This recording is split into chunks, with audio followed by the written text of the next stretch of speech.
그리고 내가 또 우리 신부들하고 한번 그 동해바다에 놀러를 갔는데 늦 여름이에요. 이제 속초에 이제 갔는데 사람들도 별로 많지도 않았어. 근데 막 한 젊은 애가 한 100kg가 되는 애가 튜브를 하고 막 자꾸 바닷속으로 들어가더라고. 여자친구가 빨리 나오라고. 근데 얘는 뭐 와라 막 그러는데 설악산에서 바람이 불어갖고 튜브가 뒤집어진 거야.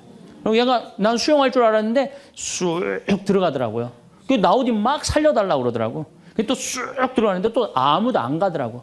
그래도 뭐 어떻게 해. 신부인데. 그래갖고 그냥 내가 막 쫓아 들어갔어요. 그랬더니 뭐 또 여기서 야 튜브 갖고 들어와. 걱정하지 마. 그래갖고 가보니까 너무 살이 찐 거예요. 그래갖고 그냥 다시 그냥 나와갖고 튜브를 다시 갖고 들어가갖고 목을 걸어갖고 끌고 나와갖고 물을 얼마나 얘가 토해냈는지 그 여자친구가 내가 너 때문에 못 쓴다고 막 때리고 그러는데 야 내가 죽은 사람도 내가 건져냈는데 술만 먹으면 이제 교우들한테 자랑을 하는 거예요. 내가 이런 사람이라고. 응. 근데 여자 하나가 신부님 훌륭하십니다. 대단하십니다. 여러분들처럼. 그럼 내가 얼마나 기분이 좋아요. 나는 수영장 이 25m 풀 40밖에 한 번도 안 쉰다니까 그 여자 한다는 소리가 자기는 25m 풀 100밖에 한 번도 안 쉰다는 거야. 아니 그럴 때 교우가 신부가 그렇게 말하면은 아우 신부님 대단하십니다. 그럼 얼마나 좋아요. 자기도 이제 잘난 척 하고 싶은 거지. 머리채를 다 확 젖뜯고 싶더라고요. 내가 또 질 수 있어? 아니 나는 내가 신학교 때 단축 마라톤 내가 12km 토요일마다 맨날 뛰었다니까 자기는 42.195km 10번 완주패가 있다는 거예요. 우리가 한번 잘난 척 하기 시작하면 어떤 현상이 일어나느냐 하면은 내가 아는 유명한 사람, 내가 아는 유명한 정치인 별 얘기를 다 해요. 다 끄집어내. 내 것도 아닌데. 지기 싫은 거지. 네. 그래갖고 이 잘난 척이 악마의 유혹에 넘어가는 거예요. 그런데 정말로 훌륭한 건 아는 것도 많고 가진 것도 많고 잘난 것도 많은데 주일날 반도 되고 차량 주차 봉사하는 형제들. 여기 내가 정말 부자야. 남편도 대단해. 그런데 그런 거 티 한 번 안 내고 성모에 설거지하는 자매들. 구역장 반장 봉사하는 자매들. 난 이분들이 훌륭한 분들이라고 생각해요.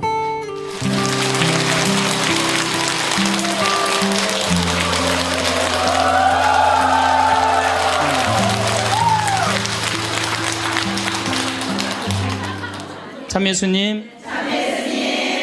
네, 오늘은 유혹과 행복이라는 주제로 두 번째 시간을 강의를 하도록 하겠습니다. 지난주에 우리가 예수님께서 돌더러 빵이 되라는 유혹 받았다고 그랬죠? 네. 예, 우리 인간이 받는 유혹이 가장 많이 받는 유혹이 돈에 대한 유혹입니다. 근데 1 더하기 1은 2지 1 더하기 1은 절대 10이 아닙니다. 더욱이 이제 2만 달러가 넘었으면은요, 떼돈이 순식간에 버는 그런 시대는 지납니다. 2만 달러는 내가 노력한 만큼, 그리고 뭐 5,000달러에서 2만 달러 올라갈 때는 세금도 막 떼어먹어도 돼요. 2만 달러가 넘어가면 투명한 시대가 되기 때문에 세금도 못 떼어먹어요. 이젠 어떻게 하는 사람이 이 세상에서 제일 속 편하냐면은 법대로 사는 사람이에요. 1 더하기 1은 2라고 생각하고 특별하게 내가 노력한 만큼의 성과를 얻는다고 생각하는 사람은요, 절대 악마한테 유혹받지 않습니다. 또 돌더러 빵이 되라고 그러는 거나 돌머리더러 서울대학 들어가라는 거나 똑같은 거다. 여러분들 서울대학 들어간다고 행복한 건 절대 아니다. 여러분들 의사가 행복 지수가요 180개 의사 직업 가운데 의사가 179등이라는 통계도 있어요. 그리고 항상 의사가 만족도, 직업 만족도 항상 꼴등이에요. 항상. 얼마나 스트레스를 받는지 몰라요. 오진하면 오진해서 스트레스, 환자가 너무 오면 너무 와서 스트레스, 안 오면 안 와서 스트레스예요. 그 비싼 학비 어렵게 공부하고. 그러니까 출세한다고 행복한 건 아니다. 자, 이제 여러분들 이 자식한테 미쳐갖고 자식한테 일생을 보냈어요. 그러면은 60이 돼서 자식이 여러분들하고 살아주겠어요? 그럼 누가 여러분들하고 산다고요? 남편이 살아요. 남편이. 그런데 같이 사랑을 결혼해갖고 사랑의 탑을 하나도 쌓지 않은 거예요.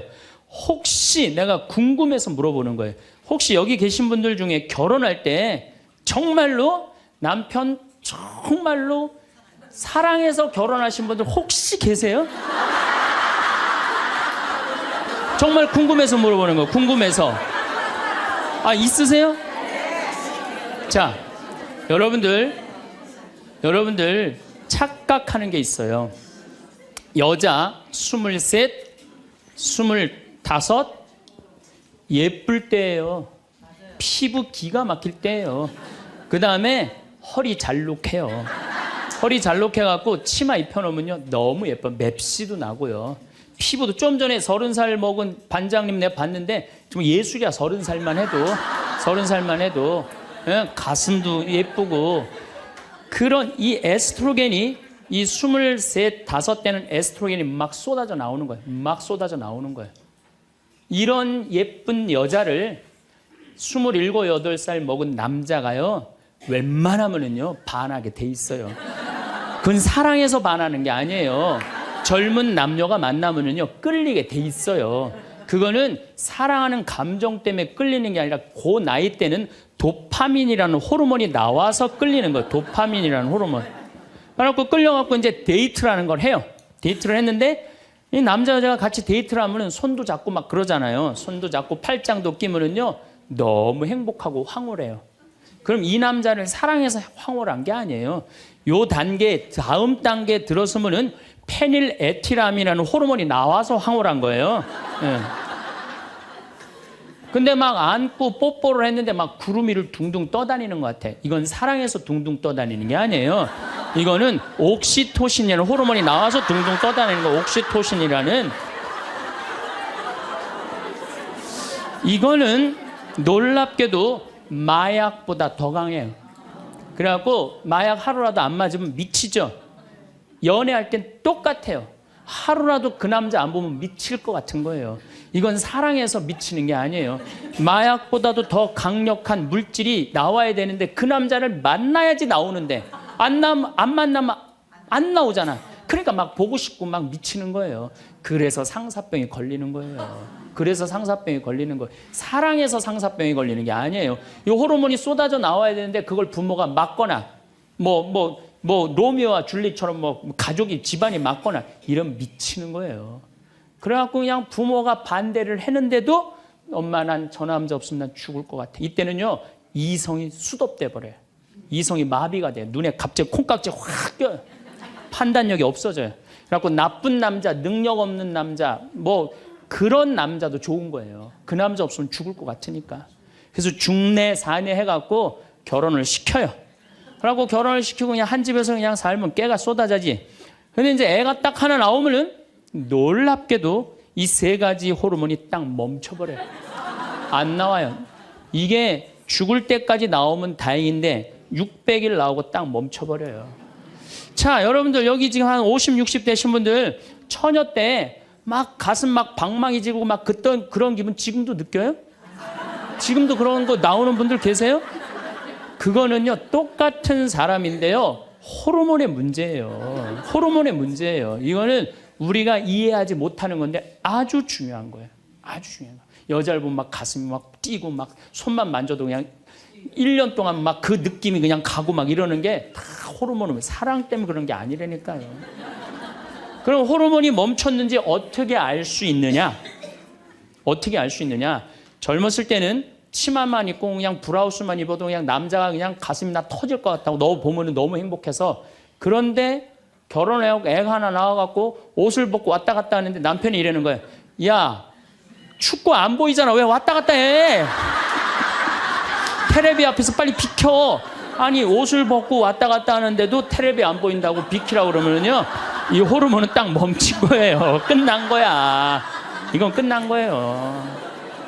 근데 놀랍게도 우리가 어떤 착각을 하느냐면은 사랑이 식었다고 생각해요. 사랑이 식었다고. 그게 아니에요. 이 호르몬이 쏟아져 나올 때 하느님이 남녀를 묶어준 거예요. 그럼 결혼을 해서부터 사랑의 탑을 쌓아가야 돼. 계속 쌓아가야 돼. 근데 우리는 딱 결혼하자마자 엄마는, 이 문제는 애가 하나 나오면 여자는 옥시토신이 계속 나와요. 왜 계속 나오냐면 젖을 먹이면서 애가 막 까무락까무락 그러는 거 보면서 아장아장 걷는 거 보면서 남자 없어도 돼. 얘만 있어도 돼. 그냥 얘한테 미치는 거예요. 그럼 남자는 또 뭐를 갈구하냐면 도파민을 갈구해요. 도파민이라는 건 남녀가 처음 만났을 때 첫눈에 반하는 때 나오는 호르몬이에요. 그러니까 이제 부인한테는 안 나오는 거야. 그냥 나가서 술집에 젊은 여자한테 전전긍긍하면서 그냥 그 도파민 맛을 계속 느끼는 거예요. 그 여자는 자식 키우는데 미쳐 있고 남자 나가서 돈 버는데 바깥에서 미쳐 있는 거예요. 그렇게 30년 동안 남남으로 사는 거예요. 남남으로 살다가 남자는 이제 60이 넘어갖고 사회에서 가라고 그러니까 집에 들어오고, 여자는 이제 자유롭게 살라고 그랬더니 이게 뭐 완전 체인징 파트너를 하는 거냐. 그래갖고 남편이 집에 들어왔고 사랑이 하나도 없는 사람, 사랑하는 사람 밥 세끼 차려주는 것도 힘든데 사랑하지도 않는 남자 밥 세끼 차려주는 거 좋아요, 나빠요? 나빠요? 좋아요? 이 뭐 자기는 손이 없어, 발이 없어, 손 하나 까딱 안 하고 밥 세끼 차려내라면 뭐라 그러면서 차려줘요? 부엌에서 삼식이. 이 뒷말은 내가 안 하겠어요. 방송에 나가갖고 밥 세끼 차려달란다고. 두 끼 차려달라면 뭐라 그래? 두 식이 그냥 밥 세끼 차려달라고. 그런데 옥시토신이 계속 나오는 부부들이 있어요. 결혼하고부터 같이 여행도 다니고 포장마차도 가고 산책도 다니고 서로 그냥 위해주고 이런 부부들은 60이 되면은요, 남편이 이런 생각이 든대요. 나한테 시집 와줘갖고 애 낳아주고 살림 살아주고 너무 고맙다. 만지기만 해도 너무너무 행복하대요. 그런 사람들은 계속 옥시토신이 나온대요. 여자도 마찬가지래요. 여자도 내가 이 험난한 세상에 저 남자 만나서 저 남자가 바람막이 다 대주고 내가 좀 행복하게 살았다. 보면 너무너무 고마운 거야. 이 두 부부는 60이 넘어도요, 서로 만지기만 해도 행복하다는 거예요. 옥시토신이 나오는 부부들은요, 여보, 남편이 그런데요. 여보, 나 내일 산에 갈 거거든. 아침 점심은 내가 알아서 먹을 테니까 당신 애들도 없는데 걱정하지 말고 당신 푹 쉬었다가 나 저녁만 해줘. 이러면요, 이때부터는 남편을 부르는 용어가 달라져요.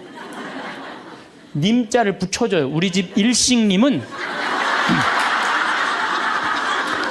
한 끼밖에 안 드신다고. 얼마나 고마워하는지 몰라요. 그런데 남편이 밥을 한 끼도 안 먹는다, 집에서. 이건 너무 고마운 거예요. 여러분들, 우리 어머니 아버지가 결혼 63주년이 됐어요. 60년 때 어머니가 이러셨어요. 나 60년 동안 밥 해먹는 건 지겹다고. 그랬더니 아버지, 내가 직접 들었어요. 아버지 하시는 말씀이 60년 동안 밥하는 거 했었지. 이제부터 내가 해서 먹을게. 그래서 우리 아버지가 해서 드세요. 집에서 한 끼도 부인한테 상 차리라고 안 하면은 이때부터는 대통령 아들 대접해 주는 거예요. 영식님을 대통령 아들이라고 부르는 거거든. 우리 집 영식님은 한 끼밖에 한 끼도 안 드신다고. 그런데 이 남편이 밥 세끼 차려달라는 것도 모자라서 간식을 내놓으라고 그러네. 그럼 뭐라 그래? 간나이. 간식 차려내란다고 그래. 그런데 간식을 종종 차려내라고 그러네. 그럼 뭐라? 종간나이.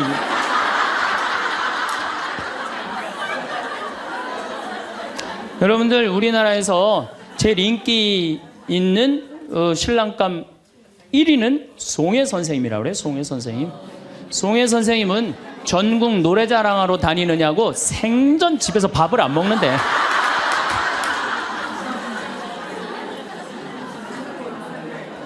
자, 여러분들, 사랑 없는 남편이랑 60이 넘어갔고 40년, 50년 한 집에서 산다.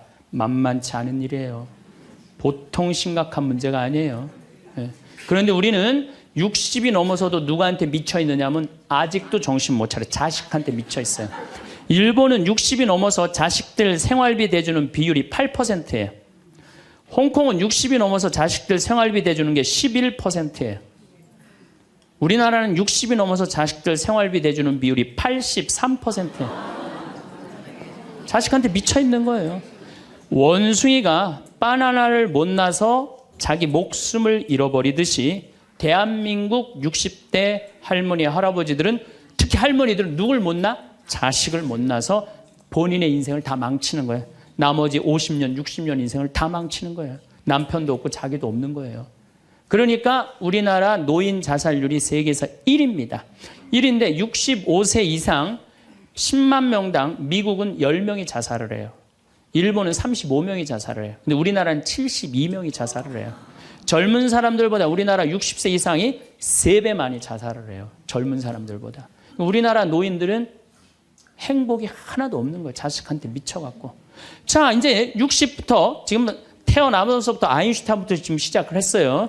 아인슈타인부터 시작해갖고 뭐 천재부터 시작해갖고 이제 점점 꿈이 망가지고 결혼해갖고 자식한테 미쳐 있다가 60이 넘어서면요, 60이 넘으면요 여자한테는요 몸에 에스트로겐이 안 나와요. 몸에서 뭐가 나오냐면 테스토스테론이 나와요. 남성 호르몬이 나와. 그러니까 60 넘은 할머니들 보면 여자 같은 할머니 하나도 없어요. 전부 깡패 같은 할머니밖에, 깡패 같은 할머니. 내가 얼마 전에 부산에를 갔는데 택시를 탔어요. 근데 택시 기사님이 머리가 하얗신 분이야. 머리가 하얀데 내가 택시를 딱 탔는데 아유 손님 장가 갔냐 그래서 난 장가 안 갔다고 그랬더니 아유 장가 안 가길 잘했다는 거예요. 그래서 무슨 소리냐 그러니까 내가 이제 환갑이 넘었는데 우리 마누라가 자식들이 전부 다 뭐 서울에 뭐 연대 나오고 그래갖고 안양에 가서 산다는 거예요. 안양에 가서 사는데 마누라는 침대를 좋아하고 자기 맨바닥이 좋대요. 그래서 잘 때 부인은 같이 텔레비를 보고 잘 때는 딸 방에 가서 잔다는 거예요. 근데 이놈은 마누라가 방에 딱 텔레비 보러 이제 자기 끝나고 자기 방에 갈 때 꼭 자기를 향해서 방구를 끼고 간다는 거, 방구를 끼고. 그래서 제발 방구 좀 끼지 말라고 그래도 들은 척도 안 한대요. 꼭 방구를 끼고 간다는 거예요. 너무너무 자존심이 상하대, 너무너무. 그러니까 60이 넘은 여자들은요, 여자 같은 여자가 없다는 거예요. 몸에 막 테스토스테론이 나오는 거야. 할아버지들은 몸에서 테스토스테론이 안 나와. 에스트로겐이 나와. 조금만 말하면 막 울고, 슬픈 거 보면 막 울고 막. 할머니들은 생전 안 그러는데. 그러니까 이제 60 먹은 할머니랑 60 먹은 할아버지랑 부부싸움 하면은요, 할머니들은 안 져요. 72% 할머니들이 나는 늙은 남편 모시는 거 지겹다고 생각을 하니까 신경질이 나는 거예요. 부부싸움 하면 절대 할머니도 안 져요. 몸에 테스토스테론 흘러 넘치겠다. 애들 막 들었다 놨다 해갖고 팔뚝도 남편보다 더 굵겠다. 무서울 게 뭐 있어. 그래갖고 그냥 할아버지들하고 싸우는 거죠. 할아버지들이 할머니하고 싸워갖고 눈탱이가 밤탱이 돼갖고 이제 노인정에서 신세한탄 하는 거예요. 60 먹은 할아버지한테 물어봤어요. 형들이 60, 70, 80, 90 먹은 할아버지들이 이제 네 할아버지가 할머니한테 맞아갖고 노인정에 앉아서 신세한탄하는 거예요.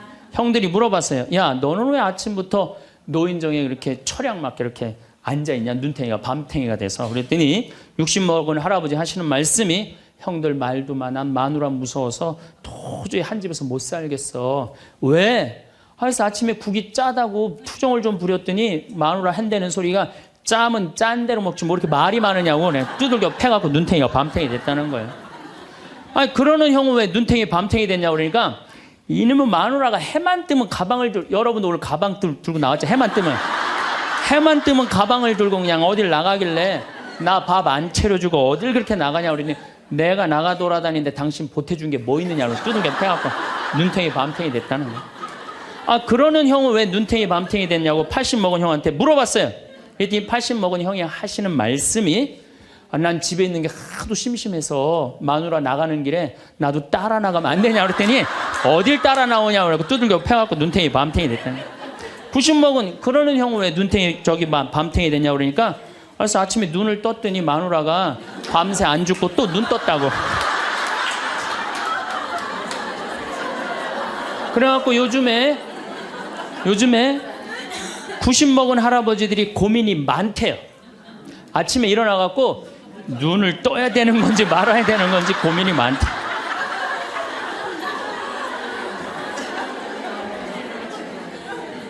근데 문제는 여러분들은 자식들하고 살지 않습니다.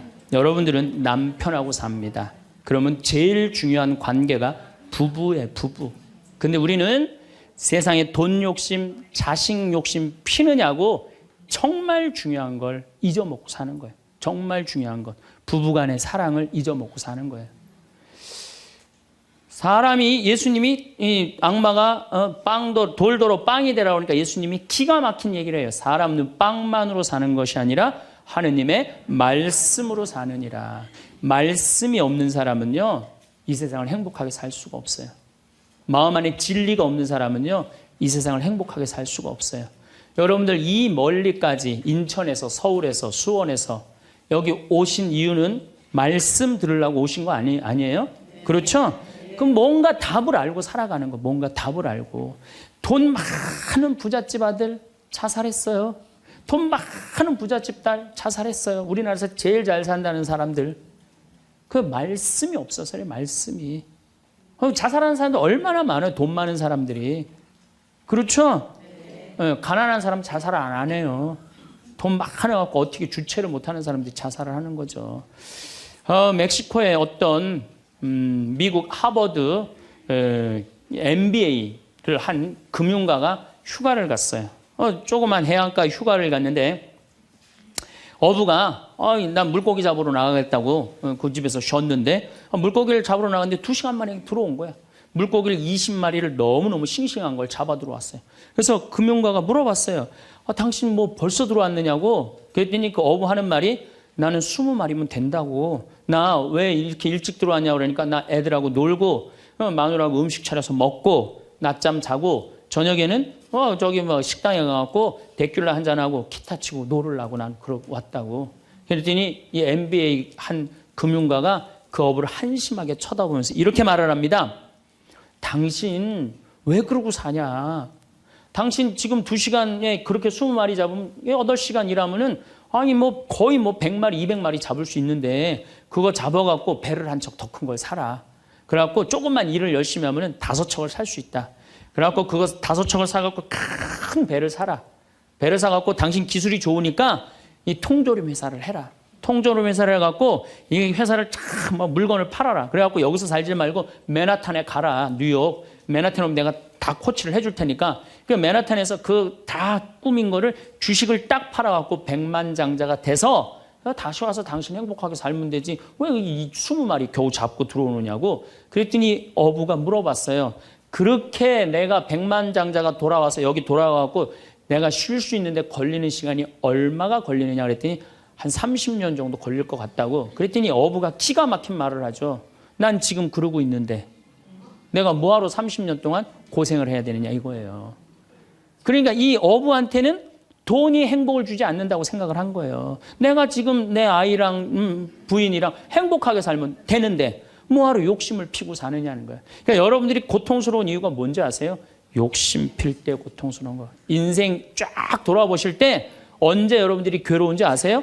욕심 필 때. 자식 욕심, 돈 욕심, 사람 욕심, 재물 욕심 이거 필 때요. 다 형제간에 의 갈라지고요. 내가 하느님 떠나고 다 하는 거예요. 그러니까 이 유혹에만 안 빠져도 1 더하기 1은 2라고 생각하고 사는 사람 절대 인생 괴롭지 않아요. 여러분들 마음 안에 지금 내가 이게 수지에 지금 수지 이거 그냥 계속 막 뭐 광교 신도시도 들어오고 도로도 빵빵 뚫려서 이게 이제 5억짜리가 10억 될 거야. 아직 뛰지도 않았는데 머릿속에 이미 5억이 더 벌린 거야. 그때부터 괴로운 거예요. 그때부터. 1 더하기 1은 2지. 1 더하기 1은 10이 절대 아니다. 남은 인생 여러분들 허튼 욕심 피지 마세요. 그럼 악마가 못 따라온다는 얘기죠. 이게 안 되니까 악마가 이번에는 예수님을 높은 산에 데리고 가요. 이스라엘에 가보면은 40일 단식하시고 난 다음에 높은 산이라고 그러는 건 예리고가 내려다 보이는 산이에요. 예리고가요 6,000년 된 도시예요. 사막인데 그냥 막 물이 펑펑펑펑 솟아나와요. 그래갖고 그냥 사람이 정말로 살기 좋은 데예요. 그 예리고라는 도시를 보여주면서 당신이 나한테 절을 한다면 내가 당신한테 권세와 영광을 주겠다고 그래. 근데 우리가 놀랍게도 돈 욕심보다 더 무서운 욕심이 뭐냐면 권세와 영광이에요. 여러분들 여기 지금 권세와 영광 여러분들 피세요 안 피세요? 여기 있는 분들. 돈 없는 사람도요 자존심 상하면 기분 나빠요. 그렇죠?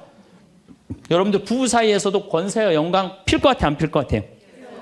당신 나 만났으면 쪽박 찼어. 당신 같은 사람 세상에서 살지도 못해. 나 만났으니까 이러고 사는 거야. 이러면서 부부 사이에도 누가 잘났다고 해? 내가 잘났다고 권세와 영광 드러내요. 이게요. 돈 없는 사람도 받는 유혹이 권세와 영광이에요. 이거 국회의원 대통령만 받는 게 아니에요. 이거 제일 많이 받는 사람이 우리 신부들이에요. 신부들. 나는 28에 신부가 됐어요. 아니 학생이다가 갑자기 신부가 됐는데 학교 다니다가 갑자기 신부된 거 아니에요. 7년 동안 신학교 하다가 맨날 학교에서 그냥 교수님한테 이 눈치 저 눈치 보다가 본당 신부 하다가 딱 신부 됐는데요. 교우들이요. 얼마나 사랑하고 존경하는 건지 1살서부터 100살까지 다 좋아하는 거예요. 1살짜리는 엄마가 데리고 와서 우리 애 좀 만져달라고 그러고 90살 먹은 할머니는 허리가 구부러졌는데 또 구부러가면서 신부님 손 한번 만지자고. 아니 그 젊은 나이에 어떻게 그렇게 존경받아요. 나는 판검사 그렇게 존경 못 받는다고 생각해요. 우리 신부니까 그렇게 존경을 받는 거예요. 하루는 내가 목욕탕을 갔어요. 딱 빨개 벗고 탕 안에 딱 들어갔어요. 탕 안에 들어갔는데 온탕에 중년의 남자가 한 5명 있었어요. 근데 갑자기 그 정가운데 있던 남자가 나를 보더니 갑자기 일어나더니 신부님 오셨느냐고 인사를 하는 거예요. 자세히 보니까 광명시 시장님이야. 시장님이 국장님들을 데리고 목욕탕을 온 거예요. 온천을 딱 왔는데 날 보더니 그 시장님이 일어나서 인사를 한 거야. 국장들이 이해가 안 가는 거야. 광명시에서는 누가 최고야? 시장님이 최고인데 저 사람 저 누구냐? 저 해와 같이 찬란하고 달과 같이 아름다운 저 사람 저거 누구냐 이거야. 아니 우리 시장님이 일어나서 인사할 정도는 보통 사람은 아니라는 거지. 그 28의 젊은 나이에 시장님이 인사하고 국회의원들이 인사하면요. 처음에는 부담스럽다가 한두 번 받기 시작하면요. 내가 목이 뻣뻣해지기 시작해. 슬슬 기부수를 하기 시작하는 거야. 아니 시장 국회의원도 나한테 인사하는 판에 내가 누구한테 인사해? 교우들도 누가 먼저 인사해야 돼? 교우들이 먼저 인사해야 되는. 내가 인사 먼저 하지 않는 거예요. 악마의 유혹에 넘어가는 거죠. 교우들 무시하고 존중해 주지 않고. 예수님은 나는 섬김을 받으러 온 것이 아니라 섬기러 왔다고 그랬는데 이제 내가 섬김을 받는 입장에 들어서는 거죠. 제가 31살에 평택 비전동이라는 성당에 본당 신부가 됐어요. 교우가 한 4,000명 되는데 뭐 아주 교우들이 착하고 아파트촌이라 그냥 돈도 너무너무 많이 내갖고 예산도 저 시골 교구보다 더 많았어요. 본당 예산이. 갔더니 교우들이 나보러 신부님 훌륭하십니다. 똑똑하십니다. 위대하십니다. 영민하십니다. 말마다 그런 얘기를 하는 거예요. 처음에는 그 말이 부담스럽다가 자꾸 들으면 어떻게 돼요? 세상에 내가 제일 똑똑하고 영민하고 위대하고 그런 줄 아는 거예요. 갑자기 교우들이 사모임원들이 신부님 이렇게 하시면 안 됩니다. 그럼 화가 나는 거예요. 왜 화가 날까요? 훌륭하고 똑똑하고 위대하고 영민한 내가 결정한 건데 어디다 나한테 반기를 드느냐 이거예요. 악마의 이 낚시에 딱 걸리는 거죠. 우리가 이게 너무 많은 유혹을 받아요. 우리가 신학교 졸업할 때 교수님들이 끊임없이 이렇게 얘기를 합니다. 예수님이 예루살렘에 입성할 때 당나귀를 타고 입성을 해요. 그렇죠? 낙이라는 게 얼마나 볼품없어요. 말은 타면은요 기분이 너무너무 좋아요. 근데 당나귀는 참 내가 기분이 나빠. 당나귀를 타면은. 그러니까 사람들이 욕을 할 때도 덩키 그러잖아요. 외국에서도 그렇고. 당나귀는 사람을 무시하는 거예요. 당나귀 같다는 사람. 근데 이 당나귀에 그냥 예수님이 딱 올라타니까 예루살렘에 들어가니까 막 사람들이 막 옷을 벗고 막 환호를 하고 빨마가지를 흔들으니까 이 당나귀가 너무 신이 난 거예요. 이야, 드디어 나의 가치를 알아보는구나. 사람들이. 여러분들, 당나귀 보고 사람들이 손을 흔들었어요? 예수님 보고 사람들이 손을 흔들었어요? 예수님 보고 흔들었죠? 우리 신부들도 똑같아요. 나 때문에 교우들이 나 존경해 주는 거라고 난 생각하지 않아요. 누구 때문에 존경해 주는 거예요? 내 뒤에 있는 예수님. 만약에 내 뒤에 예수님이 없다면은 나 세상에 나가면요 쳐다도 안 봐요. 거들떠도 안 봐요. 그런데 처음인 걸 잘 알아요. 그런데 1년이 지나고 2년이 지나고 5년이 지나면요. 내 뒤에 예수님은 온데간데 없고 누구만 남어? 나만 남는 거예요. 악마가 나한테 절을 하면 권세와 영광을 주겠다는 거 똑같은 거죠. 제가 작년에 뉴욕 퀸즈라는 본당에 강의를 갔어요. 강의를 갔는데 교우들이 진짜 많이 왔어요. 지하에서 1층으로 올라오는 엘리베이터가 10명이 타는데 20명이 타고 엘리베이터가 꼈어요. 하고 911이 와서 막 전화해갖고 911이 엘리베이터에 있는 사람들 다 꺼냈어요. 그럼 하여튼 난리가 났어요. 이번 2월 달에 70 먹은 아주머니 아주 예쁘게 생기고 곱게 생겼어요. 요즘 70 먹어도 정말로 아줌마야. 아줌마가 딱 와서 신부님 제가 뉴욕 퀸즈에서 왔습니다. 저를 아십니까? 그래서 잘 모르겠는데요. 제가요, 누구냐면요, 신부님 강의 오셨을 때 엘리베이터에 낀 여자입니다. 그리고 왔어. 그런데 신부님이 그 강의를 했을 때 화가 나십니까? 라는 CD, 그거를 사서 아들이 뉴욕 의대 수술 집도이래요. 대단한 거죠. NYU 대학의 수술 집도이면. 근데 우울증이 있었는데 그걸 출퇴근에 듣고 다니면서 맨날 웃어서 우울증이 없어졌다는 거예요. 그러니까 아들이 한국에 돌아가면은 꼭 평창에 가고 신부님한테 고맙다고 얘기하라고. 내가 그 정도로 대단했다는 얘기예요. 네. 그래갖고 이제 강의가 끝나고 그 가브리엘 신부님이라고 1.5세 신부님인데 아주 정말로 젠틀한 신부님이야. 같이 이제 사제관을 가는데 여자 하나가 따라오는데 미국 여자가 따라오는 거예요. 뭐 영어로 막 떠드는 거예요. 뭐라고. 근데 대충 그런 얘기예요. 자기는 한국말을 모르는데 신부님 강의에 감동받았다는 거예요. 야, 내 강의 이제 감동 받다 못해 이제 미국 여자까지 내 강의 감동을 받는구나. 아, 고맙다고. 근데 본당 신부님 자꾸 빨리 가재는 거예요. 기분이 나쁘더라고요. 아, 지금 미국 여자가 내 강의 감동받아서 얘기하자는데 말 끊으니까. 그래도 어떻게 본당 신부님 최고 아니에요. 나는 초청 받아서 간 사람이고. 그래서 다음에 얘기하자고 고맙다. 그리고 신부님하고 사제관으로 가는데 신부님이 그 여자가 안 보이니까 나한테 하는 소리가 신부님 저 여자 이거라고 이거. 우리가 한번 권세와 영광을 추구하다 보면요 미친 여자가 주는 것도 덥석덥석 받아먹는 게 인간이에요. 미친 여자가 주는 것도 덥석덥석 받아먹는 게 인간이에요.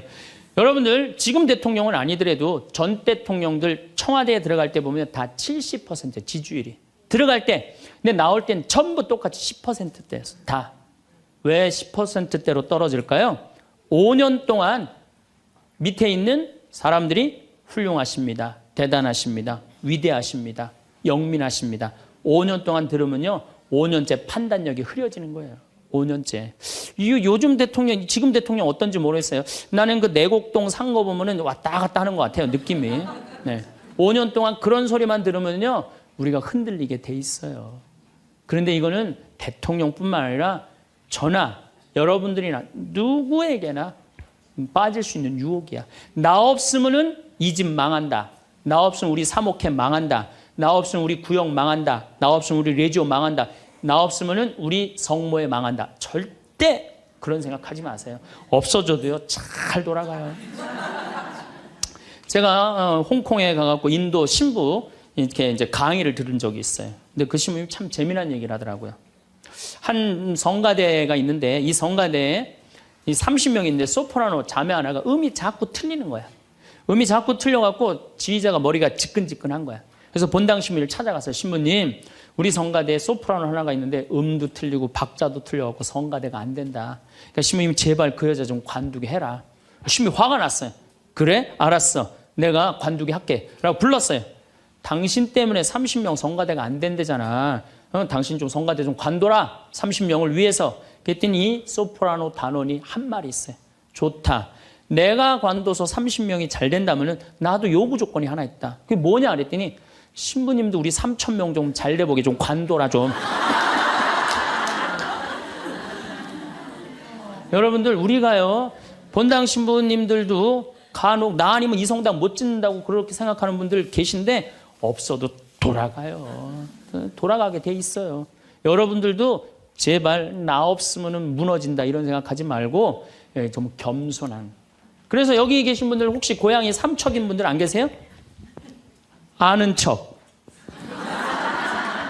가진 척, 잘난 척.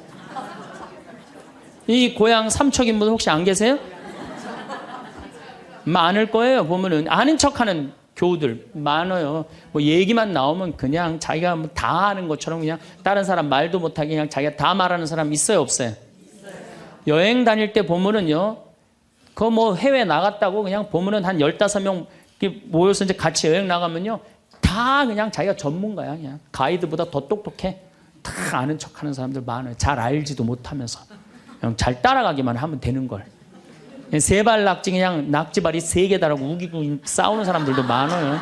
보면은. 제가 한 번은 서울 모본당에 강의를 갔어요. 강의를 갔는데 이 강의를 하려고 그랬는데 마이크를 딱 잡았는데 마이크가 안 나오는 거예요. 마이크가 막 안 나오는데 막 사무장님이 막 쫓아 들어가더라고요. 한 2분이 지났는데 안 오는 거야. 안 나오는 거야. 관리장님이 또 들어갔는데 또 안 나오는 거야. 꾸리야 단장이 들어갔는데도 안 나오는 거야. 10분 동안 서서 있는데 참 멋쩍더라고요. 근데 제가 그 10분 동안 기다리면서 내가 미칠 뻔했어요. 내가 신학교 때 무슨 일을 했냐면 관리부장이라는 걸 했어요. 관리부장은 뭐냐면 신학교는 행사를 하고 야외 행사를 하면 우리가 다 마이크, 앰프 설치 다 했어요. 그걸 제가 다 했어요. 앰프 설치, 마이크. 그러니까 딱 보면은 알아요. 아, 저건 저렇게 하면 금방 나온다. 어딜 가나, 무슨 기계를 봐나. 10분 동안 기다리면서 내가 거기 쫓아 들어가고 아는 척 하고 싶어서 내가 미칠 뻔했다니까요. 우리 인간은요, 누구에게나 무슨 유혹이 있느냐면 아는 척하고 싶은 유혹이 있는 거. 어느 인간에게나. 그게 나만 있는 게 아니라 여러분들도 다 있다는 거예요. 근데 여기에는 무서운 게 있어요. 뭐 무서운 게 있냐면 내가 아는 척을 하면서 다른 사람을 무시하는 거예요. 교우들 무시하고 같이 사는 공동체 무시하고 듣지 않는 거예요. 아는 척 하려고 그럴 때 남의 얘기를 듣지 않을 때 아는 척하는 분들. 악마의 유혹에 넘어가는 분들이죠. 또 가진 척하는 분들. 이것도 뭐 그냥 전세 살면서 시계 막 롤렉스, 까르띠에 막 이런 거 차고 다니는 교우들 많아요. 예. 가방. 우리나라가 4대 명품 시장이래잖아요. 가방도 보면 막 300만 원짜리 막 들고 다니는 자매들 많죠. 남편 월급이 300만 원인데 그걸 가방으로 바꿔갖고 한 달 내내 들고 다니는 거야. 한 달 내내. 예. 아니 내가 밍크 코트를 하나 샀어. 밍크 코트를 샀는데 이거 한 번 1,000만 원짜리인데 이거 입고 한번 성당에 나가야 되는데 이놈은 지구 온난화 때문에 왜 이렇게 겨울에 안 추워? 응? 제발 좀 추워야지 한번 입고 나가는데 그래갖고 그냥 밍크 코트 입고 기다리다가 1월 말에 어떻게 하고 입고 나가면 속에는 그냥 민소매 소대낫이 입고 그냥 속 치마 입고 그리고 그냥 밍크 코트 입고 나가는 사람들 많아요. 제가 우리 앞으로 뭐 내년 1월 15일 날 전력이 뭐 샷다운 된다고 그러잖아요. 예. 그런데 보면은요, 호텔이나 백화점에 겨울에 가보면요, 다 반팔 입고 다녀요. 정신 나간 거죠. 예. 가진 척. 그냥 겨울에 벗고 다니는 게 가진 척 하는 거 아닌데. 예. 아는 척, 가진 척. 이거 다 해서 뭐 하고 싶어요? 잘난 척 하고 싶은 거예요. 여러분들 제일 꼴보기 싫은 게 뭐예요? 잘난 척 하는 거죠? 예. 이쁜 여자들이 그냥 이쁜 척 하는 거. 이거 진짜 꼴보기 싫은 거죠. 근데 이쁘지도 않은데 이쁜 척 하면 더 꼴보기 싫죠?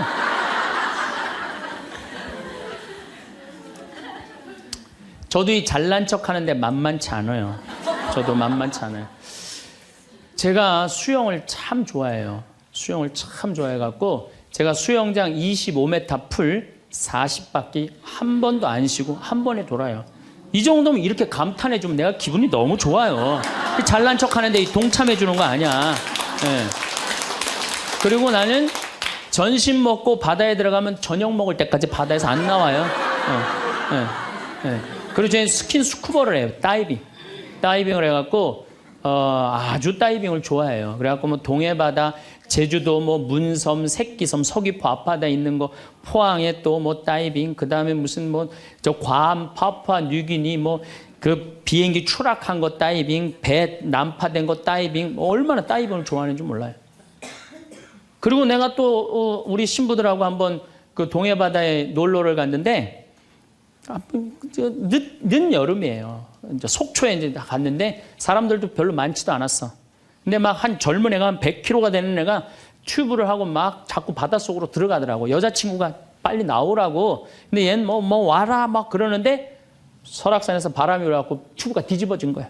그리고 얘가 난 수영할 줄 알았는데 쑥 들어가더라고요.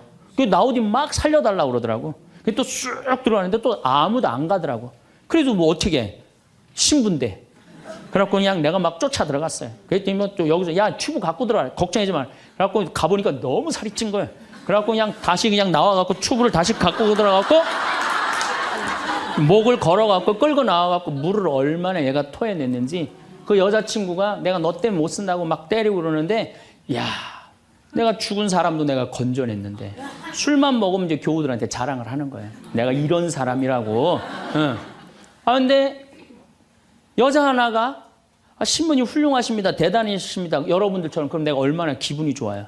나는 수영장 이 25m 풀 40밖에 한 번도 안 쉰다니까 그 여자 한다는 소리가 자기는 25m 풀 100밖에 한 번도 안 쉰다는 거야. 아니 그럴 때 교우가 신부가 그렇게 말하면은 아우 신부님 대단하십니다. 그럼 얼마나 좋아요. 자기도 이제 잘난 척 하고 싶은 거지. 머리채를 다 확 젖뜯고 싶더라고요. 내가 또 질 수 있어? 아니 나는 내가 신학교 때 단축 마라톤 내가 12km 토요일마다 맨날 뛰었다니까 자기는 42.195km 10번 완주패가 있다는 거예요. 우리가 한번 잘난 척하기 시작하면 어떤 현상이 일어나느냐 하면은 내가 아는 유명한 사람, 내가 아는 유명한 정치인 별 얘기를 다 해요. 다 끄집어내. 내 것도 아닌데. 지기 싫은 거지. 그래갖고 이 잘난 척이 악마의 유혹에 넘어가는 거예요. 그런데 정말로 훌륭한 건 아는 것도 많고 가진 것도 많고 잘난 것도 많은데 주일날 반도 되고 차량 주차 봉사하는 형제들. 여기 내가 정말 부자야. 남편도 대단해. 그런데 그런 거 티 한 번 안 내고 성모에 설거지하는 자매들. 구역장 반장 봉사하는 자매들. 난 이분들이 훌륭한 분들이라고 생각해요. 예수님은 나는 섬김을 받으러 온 것이 아니라 섬기러 왔다고 그러죠. 근데 우리는 이상하게 이 잘난 걸 하면서 정말로 창피를 많이 당해요. 어떤 대령이 대령 진급을 한 거야. 3개, 밥풀떼기 3개, 무궁화 3개를 딱 하고 너무 기분이 좋은 거야. 누구한테 자랑을 하고 싶은 거야. 중령에서 대령으로. 근데 딱 이제 하는데 딱 이병이 딱 들어오니 딱 인사를 하니까 자랑을 하고 싶은 이병한테 뭐 자랑할 게 뭐 있어요. 그래갖고 전화를 딱 잡아갖고 잠깐만 기다리라고 내가 좀 중요한 전화가 있다고. 장군님, 뭐 무슨 김 장군님하고 뭐 같이 우리 셋이 장군님 2분하고 식사할까요? 그리고 기분 좋게 딱 전화를 끊었어. 그래갖고 대령이 뭐라고 했어? 자네 무슨 일 때문에 왔는가? 전화선 연결하려고 왔는데요. 그러면 여러분들 우리가 그럴 때가 많아요. 사실은 정말로 어처구니 없는 잘난 척을 해서 빠지는 늪이죠. 늪. 우리는 그런 늪에 빠지면 안 되지 않는가. 그랬더니 예수님이 한 분이신 하느님만을 경배하여. 정말 어쩜 말씀마다 이렇게 맞는 말씀만 하세요. 사람이 빵만으로 사는 것이 아니라 뭘로 산다고요? 하느님의 말씀으로 사느니라. 여러분들 이 말씀이라는 게요. 내가 이제 지금 60대신 분들 지금부터 공부를 하면은요. 그 깨달음의 깊이는 말할 수 없이 깊대요. 지금부터 막 진리를 탐구하고 막 깨달음의 그런 세상 속으로 나가고 기도 열심히 하면은요. 여러분들은 말할 수 없는 깊은 세계에 빠져들 수 있다는 거예요. 예수님 말씀으로 사느니라. 이 말씀 맞는 얘기예요. 돌더러 빵이 되라고 그러는 거. 나한테 절을 하면 뭘 준다고? 권세와 영광을 준다고 그러니까 뭐라 그래? 한 분이신 하느님만을 경배하라. 여러분들 성당에 나와갖고요. 하느님 경배 안 하고 자기 경배하라고 그러는 분들 많아요. 제가 좀 죄송한 얘기지만은 본당 뭐 전국 우리나라 본당 얼마나 많이 강의를 다니겠어요. 1년에 300회를 강의를 다니니까. 근데 가보면은 정말로 당황스러운 사목회장님들이 있어요. 어떤 사목회장님들이 있느냐면 꼭 본당 신부 옆에 꼭 차를 세워놔. 근데 그 사목회장님 참 벤치야. 근데 본당 신부님 참 보면 무슨 아반떼 뭐 이런 거 시골 같은 데 가보면은 나는 정말로 좀 그렇더라고요. 아니 벤츠를 좀 총회장이면은 벤츠를 세워줄 때면 신부님은 그랜저는 사주고 벤츠를 세워줄 거 아니야. 나 총회장이고 벤츠 있다 이거야. 근데 더 기가 막힌 거는 어떤 경우냐면 그 사목회장님 이런 말하는 분들 많은 있어요. 내가 이 성당 졌다고. 이런 분들 많아요. 그게 이제 완전히 아무것도 안 보이는 거지. 자기가 누군지 모르는 거죠. 이런 유혹에 빠지는 분들 참 많아요.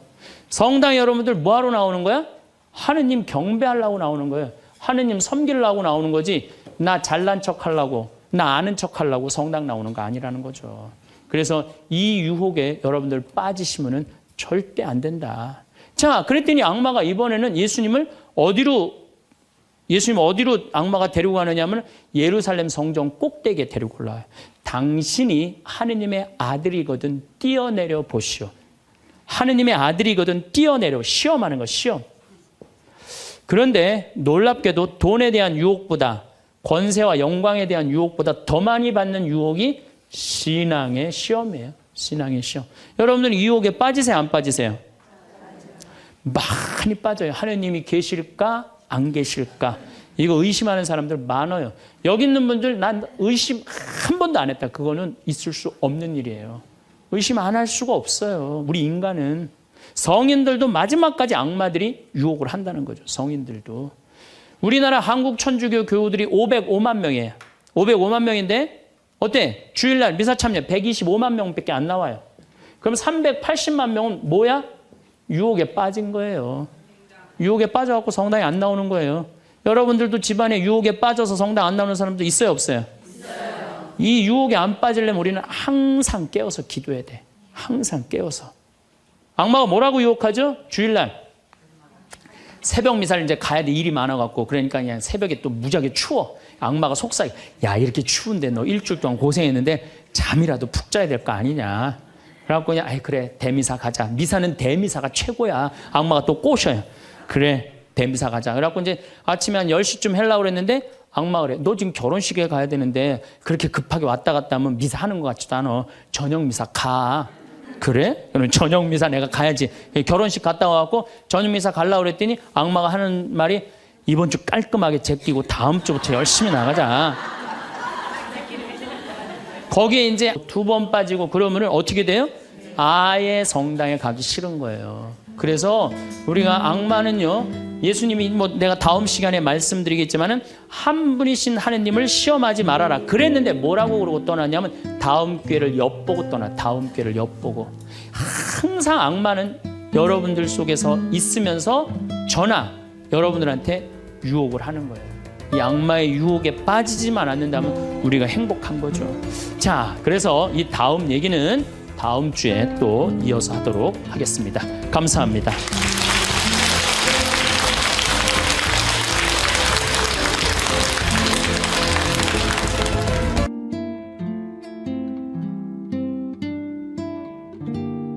오늘 황창현 신부님의 강연은 유혹과 행복이라는 주제에 관한 내용이었습니다. 저는 인생을 살면서 정말 중요한 강의였다고 생각이 듭니다. 우리는 살면서 수많은 유혹을 받습니다. 돈 유혹, 자식 유혹, 명예 유혹, 권력 유혹 등등. 악마의 속삭임이 우리를 계속 괴롭히죠. 하지만 우리가 이 유혹을 뿌리치고 1 더하기 1이라는 정직한 사실에 입각하여 살아갈 때 그때 행복을 느끼게 됩니다. 악마의 유혹에 빠지면 정말 위험해집니다. 1 더하기 1이 10이라는 유혹적인 문구에 눈이 돌아가면 부동산 투자에 몰두하거나 자식이 무조건 서울대학교에 들어가야 한다는 욕심이 들게 하죠. 그래서 전 재산을 쏟아부으면서 뭔가에 미친 사람처럼 바뀌게 됩니다. 부동산에 몇 억씩 투자하는 사람들이나 자식 교육에 몇 천만 원씩 투자하는 사람들이나 다를 게 없습니다. 설령 그렇게 투자해서 좋은 결과를 얻었다고 한들 진정으로 행복한가요? 가장 어려운 직업군에 속하는 의사들도 180개 직업 중에서 스트레스를 제일 많이 받습니다. 환자가 없으면 없는 대로 스트레스, 환자가 많으면 너무 많아서 스트레스, 자신을 갉아먹으면서까지 스트레스를 받아가죠. 사람을 위한다는 의무감과 책임감을 통해 일을 이어가지만 진정 자신을 위하지 않는 모순 때문에 우울증에 걸리고 힘들어하게 됩니다. 자식을 위한 투자도 똑같습니다. 자식에게 투자해서 잘 되었다고 한들 자식이 그 행복을 책임져 주나요? 자식이 돈 잘 벌어서 부모님 호강하게 해주고 책임져 주는 모습을 본 적이 있나요? 오히려 잘 되면 꼬질꼬질한 부모님 이미지가 자기와 맞지 않다면서 시골 구석에 집 해주면서 좀 숨어 있으라고 합니다. 자신의 고급진 이미지에 해를 끼치지 말란 소리죠. 돈을 잘 벌게 해도 여우 같은 여자가 채가서 안 그래도 없는 재산을 부모님한테서 달라고 합니다. 이미 충분히 잘 살고 있으면서도 부모님의 재산을 탐내는 것이죠. 그렇게 재산을 달라고 할 때 자식의 모습은 그 누구보다 간절해 보입니다. 자식에 대한 사랑이 너무나 큰 부모님이 이를 그냥 두고 보고만 있나요? 너무나 사랑한 나머지 재산도 내주면서 자식에게 사랑을 보여주곤 합니다. 하지만 이렇게 내준 재산을 자식이 받으면 그 은혜를 알고 다시 갚아주나요? 입 싹 닫으면서 아무 일도 없던 것처럼 자기 할 거 하고 다닙니다. 이런 일이 한두 번이 아닙니다. 너무나 많은 분들이 당하고 또 계속해서 당하는 일입니다. 자식의 사랑에 얽매여서 똑같은 실수를 계속해서 저지르게 됩니다. 이제는 떠날 때가 됐습니다. 더 이상 자식에게 얽매이지 마세요. 자식은 이미 집을 나간 뒤로 효도는 끊겼다고 보는 게 맞습니다. 집 나간 자식, 1년에 몇 번 찾아보지도 않는 자식, 이제 그만 생각하시고 집 안에 있는 우리 남편과 아내를 먼저 생각하세요. 앞으로 내 남은 인생 책임져 줄 사람은 남편과 아내밖에 없습니다. 우리는 눈앞에 있는 사람 먼저 생각하고 사랑해줘야 합니다. 그리고 우리가 어느 정도 잘 살게 된다고 해서 절대로 교만해서는 안 됩니다. 만에 하나 자식이 좋은 자동차나 밍크코트를 사줬을 때 누군가에게 자랑하고 싶은 마음이 드나요? 그리고 자랑하면서 부러워하는 그 느낌을 받았을 때 정말로 행복한가요? 남의 부러움으로부터 나오는 행복은 절대 행복이 아닙니다. 도파민과 같은 일시적인 쾌락입니다. 그런데 그 기분을 한번 받으면 잊기가 힘듭니다. 그리고 혼자 있을 때 그 공허감이 나를 두렵고 외롭게 만듭니다. 그래서 더 자랑하고 싶고 더 잘난 척하고 싶은 마음이 계속 나를 유혹합니다. 이렇게 잘난 척하면서 삶을 이어가는 사람들은 결국 삶의 파국이 이르게 됩니다. 제가 왜 이런 얘기를 하시는지 혹시 아시나요? 이 영상을 보면서 이렇게 자랑하는 분들이 있을 수도 있지만 대부분 자랑하는 모습을 옆에서 지켜보는 사람들이 더 많습니다.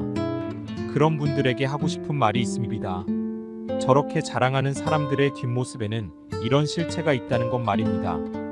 겉으로 내가 있는 것을 뽐내고 싶고 티내는 사람들은 결국 망하기 마련입니다.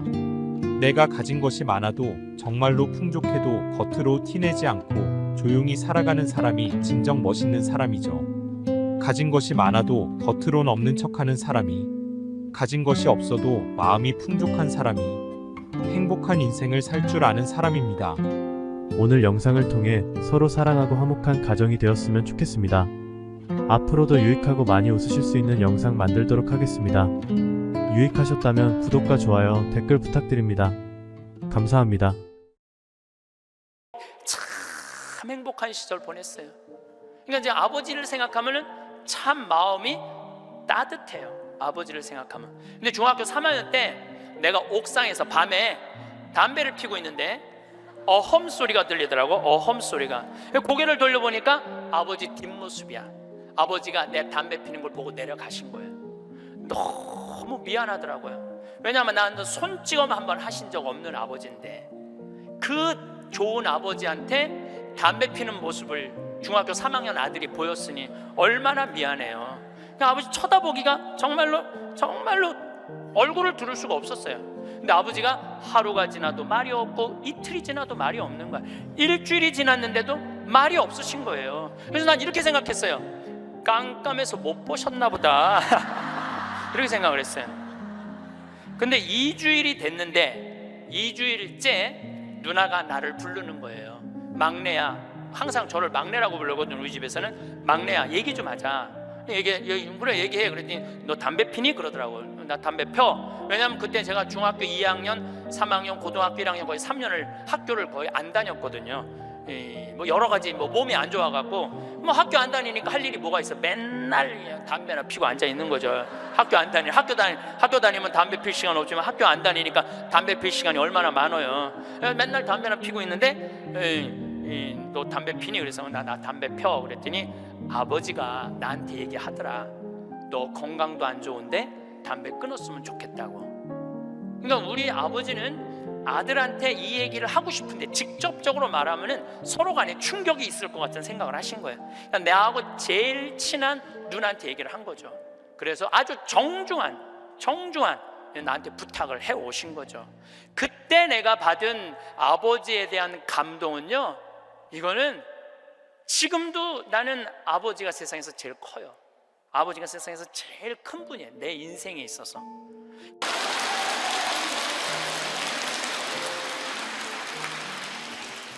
시작기도 바치겠습니다. 성부와 성자와 성령의 이름으로. 이 기도는 동아일보에 어느 95살 되신 분의 회한을 적은 내용입니다. 어느 95세의 어른의 수기. 나는 젊었을 때 정말 열심히 일했습니다. 그 결과 나는 실력을 인정받았고 존경을 받았습니다. 그 덕에 65세 때 당당한 은퇴를 할 수 있었죠. 그런 내가 30년 후인 95살 생일 때 얼마나 후회의 눈물을 흘렸는지 모릅니다. 내 65년의 생애는 자랑스럽고 떳떳했지만 이후 30년의 삶은 부끄럽고 후회되고 비통한 삶이었습니다. 나는 퇴직 후 이제 다 살았다. 남은 인생은 그냥 덤이다 라는 생각으로 그저 고통 없이 죽기만을 기다렸습니다. 덧없고 희망이 없는 삶, 그런 삶을 무려 30년이나 살았습니다. 30년의 시간은 지금 내 나이 95세로 보면 3분의 1에 해당하는 기나긴 시간입니다. 만일 내가 퇴직할 때 앞으로 30년을 더 살 수 있다고 생각했다면 난 정말 그렇게 살지는 않았을 것입니다. 그때 나 스스로가 늙었다고, 뭔가를 시작하기에는 늦었다고 생각했던 것이 큰 잘못이었습니다. 나는 지금 95살이지만 정신이 또렷합니다. 앞으로 10년, 20년을 더 살지 모릅니다. 이제 나는 하고 싶었던 어학 공부를 시작하려 합니다. 그 이유는 단 한 가지, 10년 후에 맞이하게 될 105번째 생일날 95살 때 왜 아무것도 시작하지 않았는지 후회하지 않기 위해서입니다.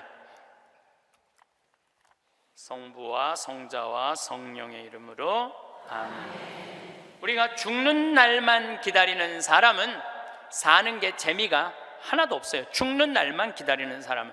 이분은 65살에 은퇴하고 나는 죽는 날을 이제 죽을 거야.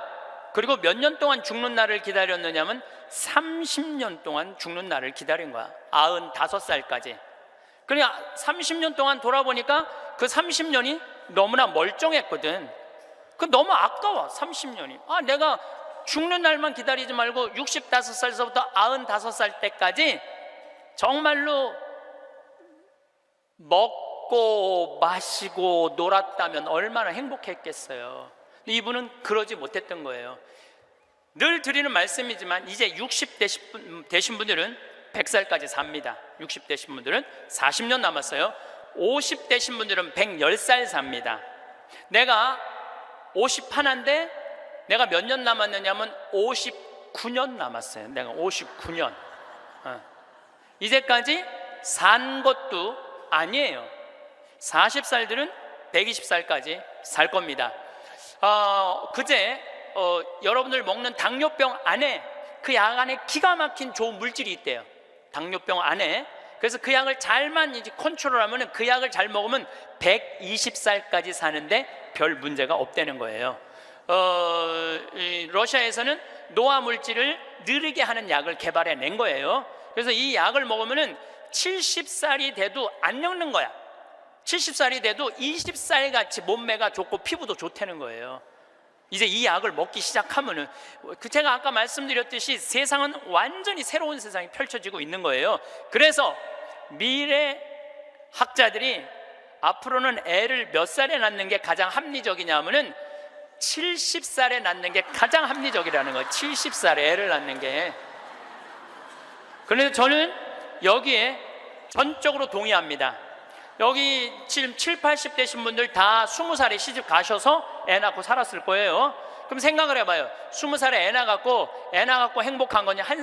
애 한 살 때 행복하고 그 다음부터 자식 때문에 평생 속 새까맣게 끓고 사는 거예요. 여기 있는 분들 말을 안 해서 그렇지 얘기해보면은요, 지금 평생 자식 때문에 속 썩고 사는 분들 많을 거예요. 생각을 해보라면 내가 100살까지 살면은 20살서부터 100살까지 80년 동안 자식 때문에 속 썩고 사는 게 나아요? 아니면은 늙음하게 70에 나가고 한 30년 보다가 죽는 게 나아요? 어느 게 나아요? 어느 게 나아요? 늙음하게 자식 보다가 죽는 게 훨씬 나은 거예요. 저는 그래서 70에 애 낳는 게 좋다고 생각이 들어요. 70에 애 낳는 게. 4년 전에 우리나라가 100살 이상이 1,800명이었어요. 여자가 1,700명, 남자가 100명이에요. 100명. 여자들이요 안 죽어요. 여자들이 이상하게. 그런데 작년에 우리나라가 100살 이상이 몇 명이냐면은 15,000명이에요. 15,000명. 이제는 제가 보기엔 총알같이 이제 100살 이상이 50만 명, 100만 명 시대도 온다는 거예요. 100살 이상이. 근데 80살까지는 괜찮아요. 오래는 데도 있고 갈 때도 있고. 근데 80살이 넘으면은 갈 데도 없고 올 데도 없어요. 80살이 넘으면은. 그러니까 80살 넘는 분들 대부분은 어떻게 사느냐 하면은 뒷방에 앉아갖고 하루 종일 앉아있는 거예요. 뒷방에 앉아갖고. 그럼 뒷방에 하루 종일 앉아있는 분들 웃을 것 같아? 안 웃을 것 같아요? 안 웃어요. 웃을 일이 있어요. 혼자 하하하 하고 뭐 방에서 뭐 하고 그렇게 웃어요? 안 웃어요. 그러니까 하루 종일 한 번도 안 웃는 건 문제도 아니야. 일주일 내내 한 번도 안 웃어. 일주일 내내 한 번도 안 웃는 건 문제도 아니야. 80살에서부터 90살까지 10년 동안 한 번도 안 웃고 사는 할머니들 많아요. 그런 할머니들은 90살 때 보면 얼굴이 어떤 줄 알아요? 이러고 산다니까. 그러면은 80살 넘어서서 웃고 살려면 어떻게 해야 되느냐? 해만 뜨면 집을 나가야 돼요. 해만 뜨면 집을 나가야 돼요. 해만 뜨면 집을 나가서 경복궁을 가든 덕수궁을 가든 창덕궁을 가든 온양온천을 가든 파리를 가든 뉴욕을 가든 어디야 이스라엘을 가든 돌아다녀야 돼. 이렇게 돌아다닐 수 있을 때까지 돌아다니는 할머니들은 죽을 때 어떻게 죽는지 알아요? 지쳐서 죽는다니까. 지쳐서. 95살 때쯤에 나는 힘들어서 도저히 못 살겠다, 나는 이제 죽어야 되겠다 라고 지쳐서 죽는다니까. 죽을 땐 지쳐서 죽어야 돼요. 근데 어떤 분이 자기도 미치냐면 자식도 미치게 하는 분이 어떤 분이냐면은 80살에서부터 90살까지 돈 쓰는 거 무서워갖고 한 번도 바깥에 안 나가는 사람들. 이런 사람들은 10년 동안 안 움직이면요 허벅지에 뼈밖에 없어요. 근육이 하나도 없어요. 이분들은 90살에 할 수 있는 일은 딱 한 가지예요. 누워서 똥오줌 싸는 거예요. 90살에 똥오줌을 싸기 시작하면요 삶의 질은 완전히 바닥으로 떨어지는 거예요. 싸는 본인도 힘들고 치는 자식들도 힘든 거예요. 생각을 해봐요. 여러분들 90살이 싸는 똥이랑 1살이 싸는 똥이 같아? 이건 달라요. 1살이 싸는 똥은 향이라도 나지. 향이라도 나요. 90살이 싸는 똥은 서로 못 견디는 거예요. 여러분들이 자식한테 줄 수 있는 최고의 선물은 뭔 줄 아세요? 내 발로 마지막까지 화장실 가 주는 게 자식한테 줄 수 있는 마지막 선물이에요. 그러려면 어떻게 해야 돼? 나가야 돼. 무조건 돌아다녀야 돼요. 무슨 돈으로? 집 잡혀서 돌아다녀요. 집 잡혀서 돌아다니세요. 자식한테 물려줄 생각하지 말고. 여러분들이 만약에 70살에 다 살았다고 생각하고 자식들한테 재산을 물려주는 순간 여러분들은 자식 잃어버리고 재산 잃어버리고 인생 잃어버리는 거예요. 여러분들 70살에 자식들한테 재산 주면은 자식이 계속 찾아오고 용돈 주고 찾아와요? 안 찾아와요? 용돈도 안 주고요 찾아오지도 않아요. 그래서 이번 10월 2일 날 노인의 날 무슨 법이 발효가 됐느냐면 불효자 방지법이 발의가 됐어요. 불효자 방지법. 불효자 방지법이 뭐냐면은 내가 재산 주고 다 줬는데 집도 줬는데 자식이 용돈도 안 주고 찾아오지도 않으면은 내가 준 재산, 내가 준 집을 다시 찾아올 수 있는 법 아니에요. 다시 찾아올 수 있는 건 넌 용돈도 안 주고 나 책임도 안 지니까 원래 내 자산이니까 내 다시 갖고 올게. 그런데 70살이 넘어서 법원에 다시 재산, 준 재산 찾아오겠다고 법원에 소송 걸 수 있는 할머니들이 몇 명이나 될 것 같아요? 그냥 참고 사는 거예요. 참고, 속은 새카맣게 참고 사는 거야. 그러니까 가만히 보니까 만만한 게 나야, 나. 예, 왜냐하면 저 신부님한테 찾아가면 저 신부님은 나를 받아줄 것 같은 생각이 드는 거지. 그러니까 나한테 70살 넘은 분들이요, 전화해갖고요, 신부님 사정 얘기 다 해요. 나 자식들한테 재산 주고 다 줬는데 자식들 박사 사업하고 잘 사는데 나 찾아오지도 않는다고. 그런데 나 너무 멀쩡하다고, 나 아직도 건강하다고, 나 평창에 가고 설거지도 할 수 있고 빨래도 할 수 있고 다 할 수 있다는 거예요. 청소도 할 수 있고. 그래서 나 신부님하고 같이 살고 싶다는 그런 분들 많아. 요즘 나하고 살자는 여자가 너무 많아.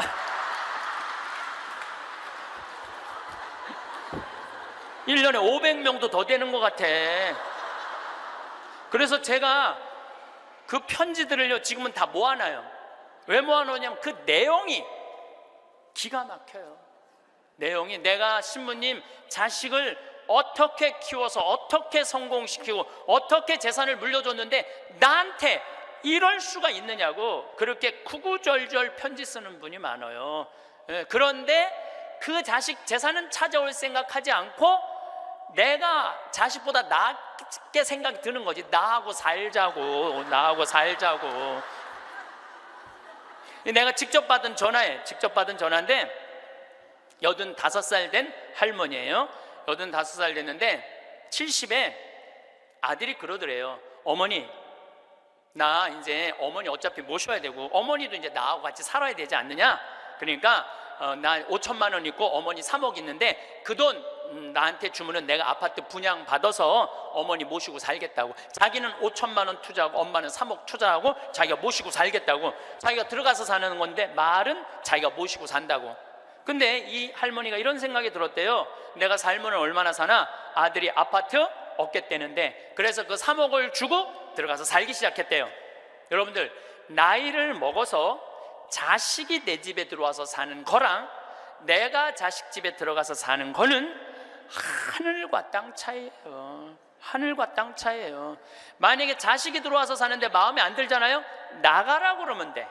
근데 만약에 내가 자식하고 같이 살겠다고 합쳤는데 자식이 너무 마음에 안 들어, 며느리가 너무 마음에 안 들어. 그리고 대개 80된 분들은 며느리가 몇 살쯤 되냐면 60살쯤 돼요. 이 60살쯤 되는 며느리는 눈에 뵈는 게 없는 사람들이에요. 그럼 누가 나가야 돼? 80살짜리가 들고 나가야 돼요. 80살짜리가 나가야 돼요. 이게 현실이에요, 현실. 제가 며칠 전에도 들은 얘기예요. 6억을 들고 할머니가 아들 집으로 들어갔대요. 아들 집으로 6억을 들고 들어가든 60억을 들고 들어가든 그건 아무 상관이 없어요. 자식 집에 들어가서 사느냐 안 사느냐, 그게 중요한 거예요. 그런데 6억을 들고 들어갔는데 냉장고에 있는 사과도 마음대로 못 먹겠더라는 거예요. 왜냐하면 이거 혹시 며느리가 손자 주려고 갖다 놓은 거 아닌가. 그래서 전화를 했는데요. 얘야, 나 이거 먹어도 되느냐고. 왜 그러고 사느냐 이거예요. 그냥 혼자 편안하게 6억짜리면 3억짜리 아파트 가고 3억은 은행에다 넣어놓고 한 달에 100만 원만 써도 30년을 먹고 살 수 있는데 왜 그렇게 사느냐 이거예요. 그리고 이제 여러분들의 인생의 주인공은 누구냐면 여러분들이에요. 자식이 여러분들 효도할 수 없어요. 이제는 효도는 할 수 없는 세상이에요. 제가 아주 단언을 합니다. 여러분들 효도는 할 수도 없고 받아 먹을 수도 없는 세상이에요. 생각을 해봐요. 여러분들 110살까지 산다고 생각을 해봐요. 110살 먹은 엄마가 90살 먹은 아들한테 전화해갖고 얘야, 너 왜 나 요즘 안 찾아와? 그러면은 90살 먹은 아들이 당황스러울 거예요. 엄마 아직도 안 죽은 건가? 죽었는지 안 죽었는지 지금 헷갈리는데, 가끔씩 엄마가 전화해갖고 너 왜 나 안 찾아오냐면 아들이 90살 먹은 아들이 당황스러울 것 같아요? 안 당황스러울 것 같아요? 살았는지 죽었는지도 몰라요. 90살 된 아들은. 막말로 여기 계신 분들 지금 8, 90 된 어머니 하루에 몇 번 생각해요? 떨어져 살면은 일주일에 한 번도 생각 안 할 때도 많을 거예요. 일주일에 한 번도. 근데 엄마는 오직 자식만 생각하는 거야. 왜? 자기 인생을 살 줄 몰라서 그러는 거예요. 자아실현이 뭔지 몰라서 그런 거야. 자아실현. 자기 인생을 산 사람은 자식이 있든 없든, 자식이 찾아오든 안 찾아오든 아무 상관없이 자기 인생을 살아요. 근데 자기의 삶이 없는 사람은 오로지 자식만 쳐다보고 110살 때도 90살 먹은 아들한테 너 왜 나 안 찾아와? 나 너밖에 없는데. 그럼 아들이 엄마가 지금 죽었다가 살아난 건지 살았다가 죽은 건지 이거 헷갈린다니까요, 아들이. 이제는 효도는 없는 시대, 효도는 없는 시대예요. 그러니까 이제 85된 분이 70살 때 들어가서 아들하고 살기 시작했대요. 근데 75이 돼도 안 죽고 80이 돼도 안 죽더래. 근데 나이를 먹으면 먹을수록 여러분들 돈이 더 필요해요. 돈이 더 필요해. 나이를 먹으면 먹을수록. 그래갖고 83살에 아들한테 500만 원만 달라고 그랬대요. 왜냐하면 3억을 줬으니까 500만 원을 달라고 그럴 자격이 있는 거죠. 근데 그때부터 아들이 2년 동안 말을 안 하더래요. 저는 아들 편이에요. 생각을 해봐요, 여러분들. 이 아들은 엄마하고만 살아요? 60살 된 며느리하고 사는 거예요. 며느리가, 아내가 맨날 뭐라고 그럴 것 같아? 나 저 시어머니하고 사는 거 지겨워. 당신 택해. 엄마야, 나야. 맨날 그래도 모시고 살아야지 어떻게 해? 지금 어머니 어딜 가라고 그런다고 맨날 이렇게 달래는 와중에 그런 상황도 모르고 500만 원 내놓으라 그러니까 이 아들이 엄마 쳐다보기가 싫은 거예요. 2년 동안 말을 안 하더래. 2년 동안. 여러분들 한 집에 사는데 아들이 2년 동안 나 사람 취급 안 하고 말 안 하면 그 집에서 살고 싶겠어요? 살고 싶지 않죠. 그러니까 나이를 먹으면 또 어떤 문제가 있냐면 안 보이죠, 안 들리죠, 기억력 까무락까무락거리죠, 여기 아프죠, 저기 아프죠. 그러면 그 입에서 나 행복하다, 나 기쁘다 이런 말 나올 것 같아요. 아이고 지겨워, 아이고 사는 거 힘들어 죽겠어, 차라리 죽는 게 나, 맨날 이 말 할 것 같아요. 좋은 소리도 여러 번 들으면 짜증나는데 지겹다, 죽겠다, 섭섭하다는 소리 10년 이상 들으면요 정말로 죽고 싶을 만큼 힘든 거예요. 그러니까 2년 동안 말 안 하는 거야. 이 할머니도 그 집에서 사는 게 너무 자존심이 상하는 거야. 그러니까 나한테 전화해갖고 신부님 생태마을 방 하나 달래는 거야. 와서 살겠다는 거야. 나 아직도 건강하다 이거예요. 85살이 그것도 알몸으로 와서 나하고 산다는 거야. 알몸으로. 아니 내가 20살이 나하고 와서 산다고 그래도 살까 말까 고민을 지금 해야 될 판국인데 85이 아들한테 3억 다 주고 나한테 와서 알몸으로 살겠다고. 할머니 우리 생태마을은 피정집입니다. 그래서 할머니 드릴 방이 없습니다. 아니 내가 그 방 많은 거 아는데 왜 방이 그 많은 방이 비느냐 이거예요. 내놓으라는 거예요. 아니, 할머니 죄송하다고 우리는 피정집이라 내년 지금 10월 달까지 지금 실질적으로 거의 예약이 끝났어요. 할머니 드릴 방이 없어. 죄송해요. 그러니까 아니 방송 보면 우리 노인들 마음을 가장 잘하는 분이 신부님인데 막상 통화해 보니까 보는 거하고 다르다 이거예요. 방송 보는 거하고. 그래서 이 할머니가 마지막 전화기를 내려놓으면서 나한테 한 방을 먹이더라고. 뭐라고 그러냐면은 전화 막상 해보니까 신부님이나 내 아들이나 다를 바 하나도 없다고, 똑같다고 전화 끊는 거예요. 이 할머니는 정말로 어디다 마음 둘 데가 단 한 군데도 없죠. 만약에 이 할머니가 3억을 그대로 가지고 있었다면 그 서름 안 받았을 거예요. 그 서름 안 받고 그냥 자기 인생 사는 거예요. 아들은 아들 인생 사는 거고. 그럼 서로 섭섭할 것도 없어. 원수 될 것도 없어요. 근데 뭐가 원수가 되는 줄 알아요? 줄 거 다 주고 원수가 된다니까. 줄 거 다 주고 해줄 도리 다 해고도 원수가 된다니까. 그러니까 자식한테 돈을 주는 게 아니에요. 주지 마세요. 이제 뭐하러 주세요 자신을. 울산에서 한 할아버지가 전화를 했어요. 경찰서에. 작년에 신문에서 제가 읽은 내용이에요. 나 경찰한테 이렇게 얘기한 거, 두유 2개로 10일을 버텼다. 두유 2개로. 난 지금 죽을 것 같다. 나를 좀 살려줘라. 그래서 경찰이 가서 문을 따보니까 할아버지가 뼈밖에 안 남은 거야. 10일 동안 두유 2개로 먹었으니 뭐가 물 10일 먹은 거하고 똑같잖아요. 그래갖고 이 할아버지 뭐 누구 돌볼 사람 없나 했더니 할머니가 1년 전에 돌아가신 거야. 여기 우리 할아버지들 많이 와서 앉아 계신데 여러분들 오늘 강의 다 까먹어도 좋아. 정말로 다 까먹어. 이것만 안 까먹으면 돼요. 여러분들은 무슨 일이 있어도 할머니보다 하루 먼저 죽어야 돼. 무슨 일이 있어도 누구보다 먼저 죽어? 할머니 죽으려고 그러면 너 죽지 마. 나 죽기 전에 죽지 마. 예. 그리고 먼저 죽어야 돼요. 그러니까 여기 효자 열보다요 악처 하나가 낫다니까요. 효자가 하루 종일 같이 있어줘요? 같이 잠자줘요? 못하는 거예요. 악처가 같이 밥 먹어주고 같이 있는 거예요. 그러니까 여기 오늘 할아버지들은 제발 할머니들 가슴 아픈 일 하지 마세요. 그냥 마누라가 시키는 대로 하고 사세요. 머리 깎으라 그러면 가서 머리 깎고, 목욕하라면 목욕하고, 내복 추우니까 내복 입으라면 내복 입고, 내복 벗으라면 벗고, 시키는 대로 하고 사세요. 시키는 대로. 근데 이 할머니가 1년 전에 돌아가신 거예요. 어떤 금술 좋은 할머니하고 할아버지하고 한 집에 살았어요. 근데 그날 오후 따라 할머니하고 할아버지하고 목욕을 깨끗하게 했어, 둘이서. 그리고 저녁을 맛있게 차려 먹었어. 그래서 저녁에 침대에 누웠는데 할머니가 옛날 생각이 나는 거야. 할아버지를 툭툭 치면서 여보 영감, 이렇게 깨끗이 씻고 맛있게 먹고 이렇게 침대에 누우니까 우리 신혼 생각난다. 당신 생각나?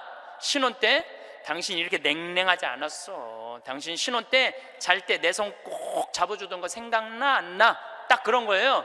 할아버지 가만히 생각해보니까 손을 잡아줘야 될 것 같은 거야. 그래서 할머니 손을 싹 잡았어요. 그랬더니 할머니가 여보 영감, 당신이 내 손 잡아주니까 너무 행복하다. 근데 당신 생각나? 당신 신혼 때 이렇게 내 손 잡는 걸로 끝내지 않았어. 당신 잘 때마다 꼭 내버려 뽀뽀해 주던 거 생각나 안 나? 딱 그런 거예요. 생각해보니까 뽀뽀도 해줘야 될 것 같은 거야. 그래서 할아버지가 할머니 손을 쫙 잡은 상태에서 고개를 돌려서 뽀뽀를 쭉 해줬어요. 근데 할머니가 너무 여보 영감, 당신이 내버려 뽀뽀해 주니까 나 세댁된 기분이야. 너무 행복하다. 여보 영감 너무 고마워. 근데 여보 영감, 당신 생각나? 당신 신혼 때 내버려 뽀뽀하는 걸로 끝내지 않았어.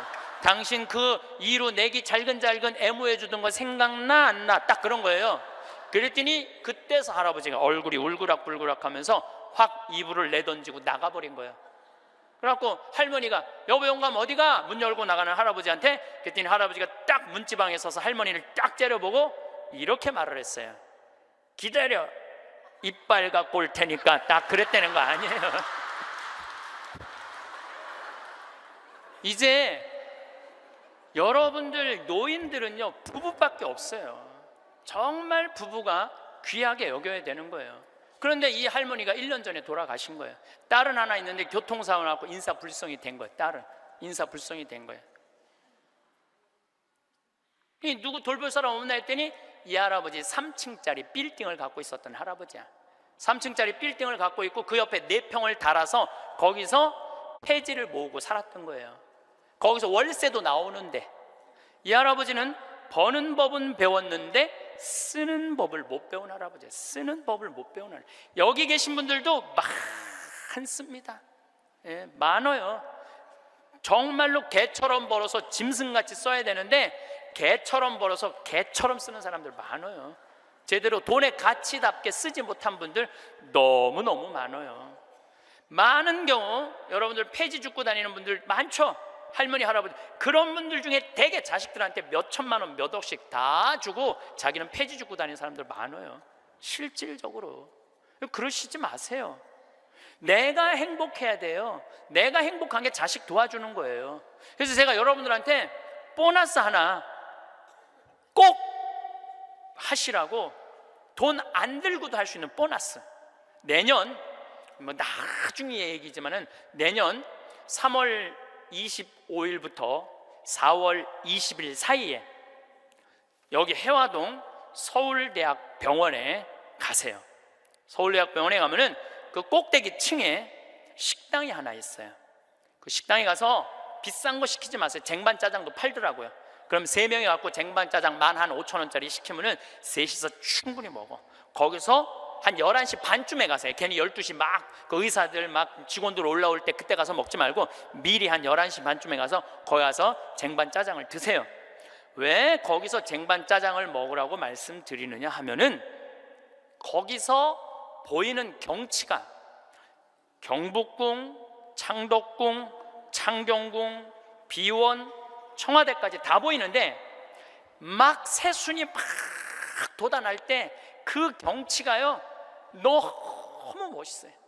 나도 서울대병원에 이제 1년에 한 번씩 강의를 가는데 거기서 식사 대접을 받았는데 거기서 밥을 먹는데 이렇게 내려다 보니까요 조선 27대 왕 부럽지 않더라고요. 거기서 아니 어떤 왕이 거기서 내려다보고 왕궁을 내려다보고 밥을 먹는 사람이 어디 있어.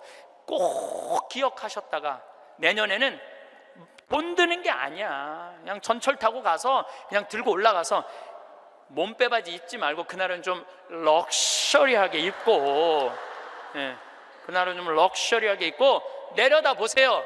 얼마나 아름다운가. 조선의 왕궁이 얼마나 멋있는가. 돈 안 들고도 볼 수 있는가. 정말 그런 데가 없어 세상에. 그런 데 가세요. 그리고 우리나라는 그렇게 멋있는 데가 너무 많아요. 너무 많아요.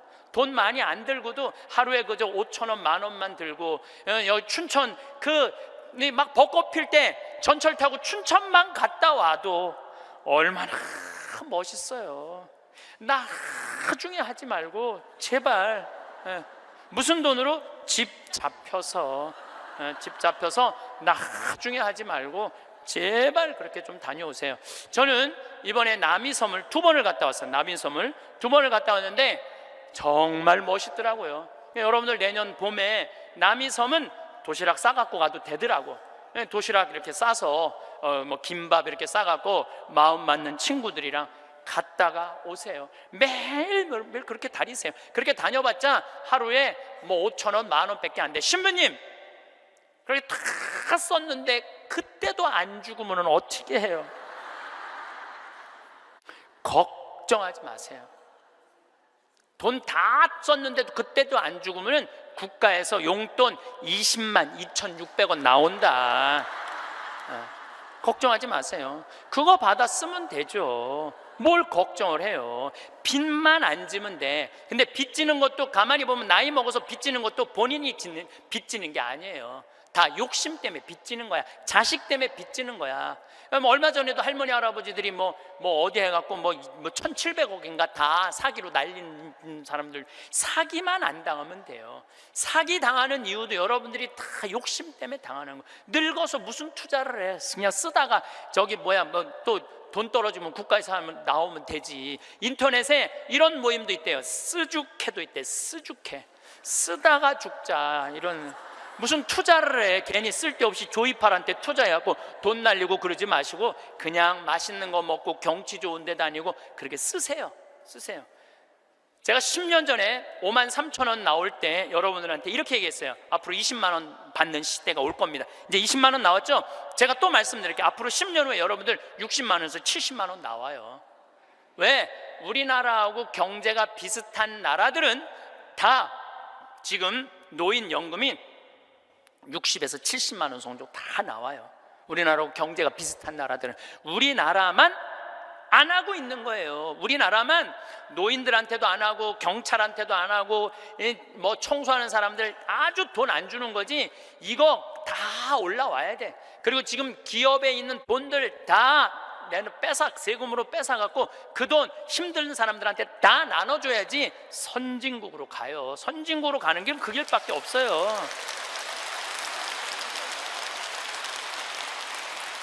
미국은 가보니까 할머니 한 분이 95살 먹은 할머니야. 이번 LA 갔는데 나한테 용돈을 $1,000를 주더라고요. 정말로 나이 많으신 분이야. 용돈을 $1,000를 100만 원을 주는 거예요. 할머니 무슨 돈이 있어? 우리 돈 많아. 그래. 내가 그래서 궁금해갖고 물어봤어.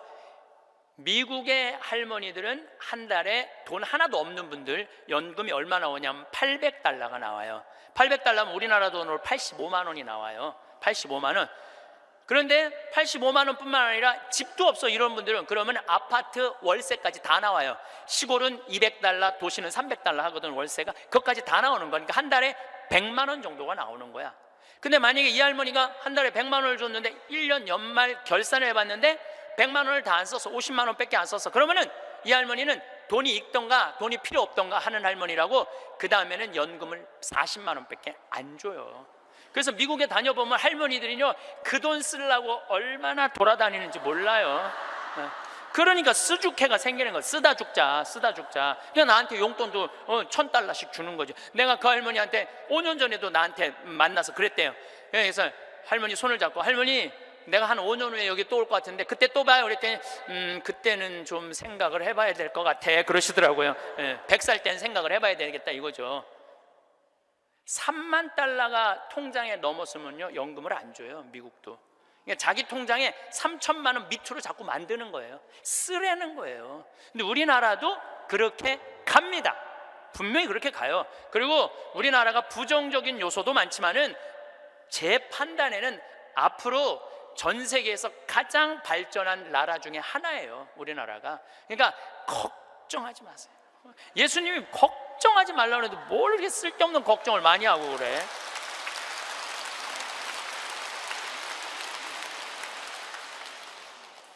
자식한테 재산 물려주지 마시고 여러분들 쓰고 싶은 거 다 쓰세요.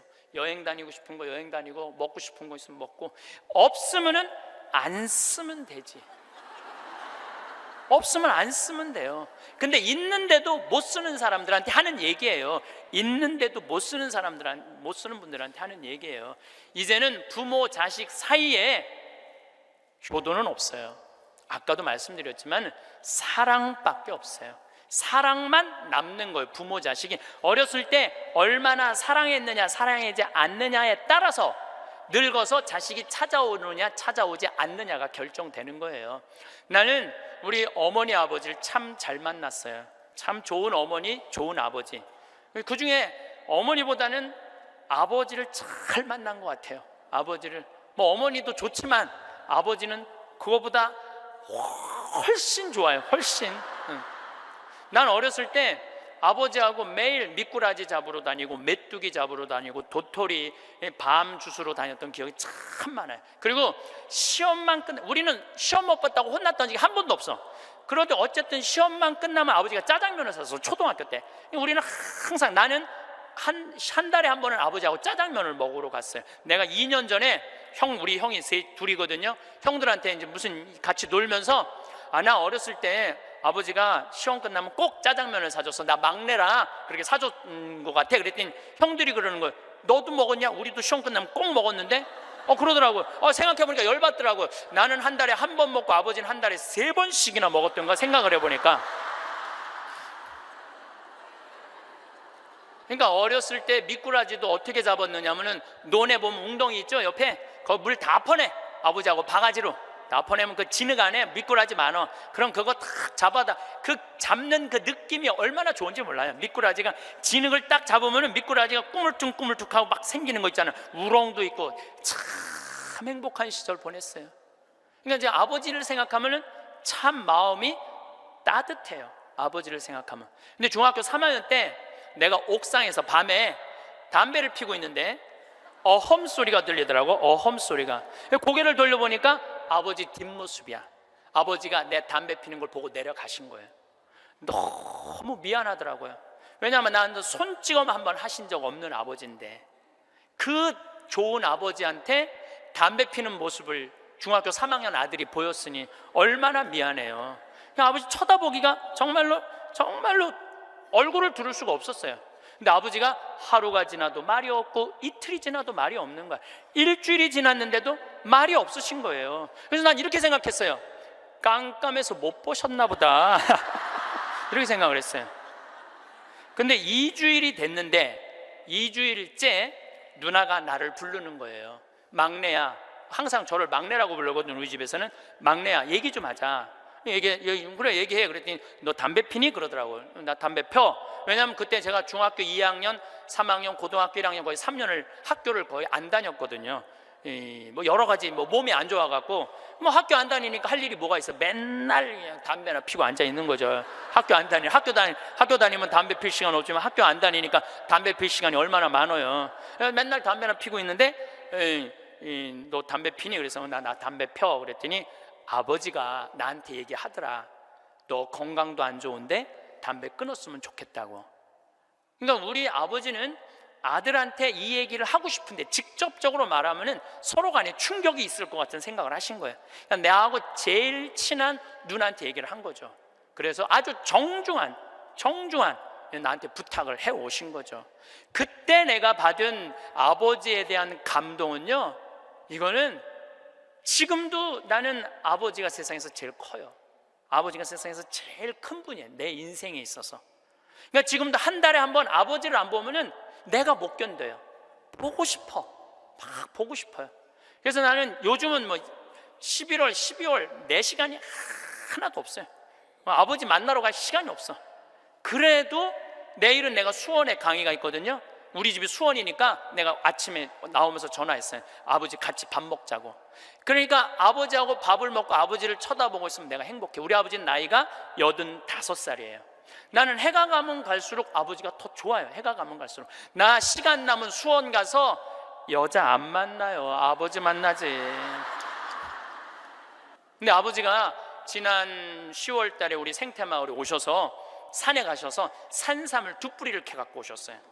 아들 준다고, 나 준다고 2뿌리를 캐갖고 오셨어요. 그런데 그런 거조차도 나는 오랫동안 기억에 남을 거예요. 우리 아버지는 지금 산에 가갖고 바위 틈에 그 꽃을 산삼 그거를 잎을 보셔갖고 그걸 캐갖고 이 손마디보다 약간 두꺼운 걸 2개를 캐갖고 오셨는데, 지금도 나는 아버지가 90살이 되든 95살이 되든 100살이 되든 아버지를 보고 싶은 마음은 변함이 없을 거라고 생각을 해요. 아버지를 보고 싶은 마음은. 왜냐하면 너무너무 사랑하니까. 앞으로는 여러분들 앞으로 펼쳐질 세상에 여러분들 자식한테 효도해라, 나 찾아와라 이런다고 자식이 찾아올 것 같아. 지금 부모 안 찾아가는 자식이 650만 명 중에 125만 명이 부모 안 찾아가요. 추억이 있어야지. 먹고 마시고 놀았던 기억이 있어야지. 늙은 아버지하고 먹고 마시고 노는 거예요. 성서 잘 묵상해 보세요. 내가 이거 첫째 시간, 이게 6강인데 첫째 시간에 먹고 마시고 노는 일이 얼마나 중요한지 아주 잘 설명을 해놨어요. 여러분들 그걸 한번 보세요. 예수님이야말로 우리를 진정으로 사랑하는 우리 진정한 왕이야. 정말 왕이 백성이랑 먹고 마시고 놀잖아요. 그럼 백성의 속마음을 다 알아요. 백성을 위로할 수 있는 거예요. 그러니까 우리의 왕이야말로, 요즘 대림절 지내시죠? 우리의 왕이야말로 진정한 왕이에요. 우리랑 먹고 마시고 노니까. 왕이 나하고 먹고 마시고 놀면 여러분 가슴 설레지 않아요? 우리나라 지금 대통령이 백성들하고 여러분들하고 매일 먹고 마시고 놀면서 여러분들 속사정 이해해 준다 그러면은 그 대통령한테 목숨 바칠 것 같아, 안 바칠 것 같아?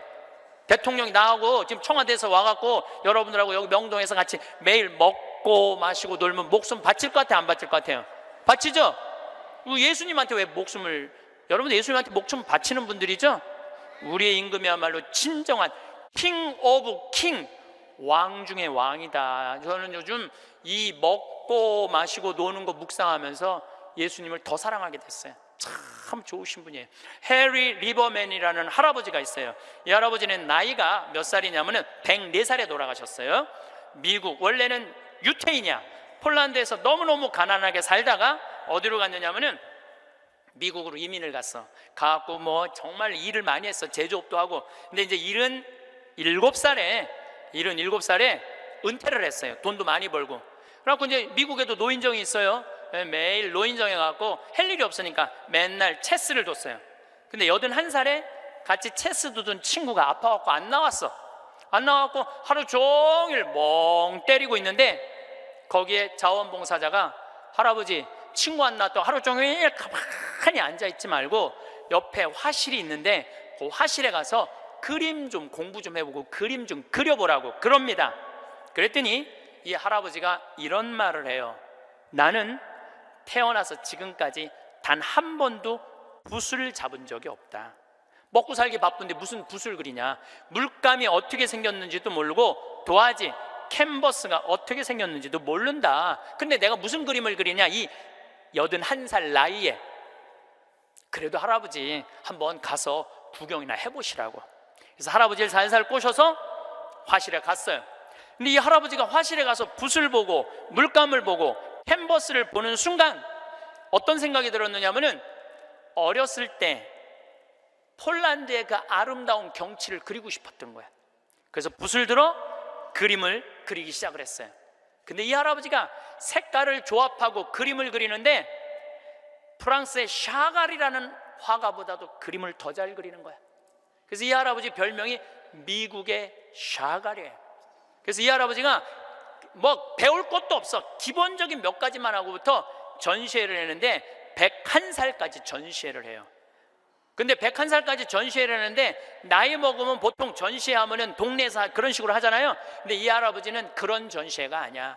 그런 전시회가 아니라 어떤 전시회냐면 미국의 모든 미술관이 와서 이 할아버지 그림을 소장하고 싶어서 경매를 할 정도로 유명한 전시회를 해요. 101살 때 20일에 전시회를 할 때 기자 400명이 모였대요. 기자들이 물어봤대요. 할아버지한테, 할아버지 어떻게 이렇게 20일에 걸쳐서 이 세계적인 그림을 그릴 수 있느냐고. 할아버지 대단하다고. 그랬더니 이 해리 리버맨이라는 할아버지가 이런 말을 해요. 나는 내 그림이 유명한지 안 유명한지 난 잘 모르겠다. 근데 나는 81살부터 101살까지 내 인생은 가장 찬란하고 가장 행복했다. 내가 이렇게 그림을 그리면서 내 101살까지 살 수 있었던 것은 내 인생의 최대의 축복이다. 그리고 이 할아버지는 104살에 세상을 떠나세요. 여기 계신 모든 분들 지금 안에 재능이 있을 것 같아요? 없을 것 같아요? 재능이 있어요. 지금 60, 70, 80 되신 분들도 재능이 다 있으세요. 오늘 아침에 잠깐 보니까 할머니들이 시집도 냈던데, 이 한글 배워갖고 시집도 냈어요. 그런데 참 내가 보기에는 그분들 대단한 분들이에요. 뭔가를 나이를 먹어도 77살에 시금치네라는 시를 썼는데 참 멋있더라고요. 여기 계신 여러분들도 지금 안에 다 있어요. 다 있으니까 난 다 살았다, 죽을 날만 기다린다, 제발 이러지 마세요. 또 나중에 할 생각도 하지 말고 언제 해? 지금 하세요. 지금 책도 사서 읽고 글도 쓰고. 저는 문인 등단하고 이번엔 펜팔 회원이 됐어요. 글 쓰는 펜팔 회원이 됐어요.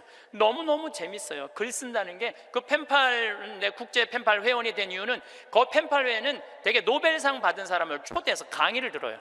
그런 강의를 듣고 싶어서 내가 회원 거기 심사해 해갖고 통과가 돼갖고 했는데, 정말 저도 나이를 먹었고 글 공부를 하면서 하루하루가 너무너무 신이 나는 거예요. 여러분들도 사는 것처럼 사세요.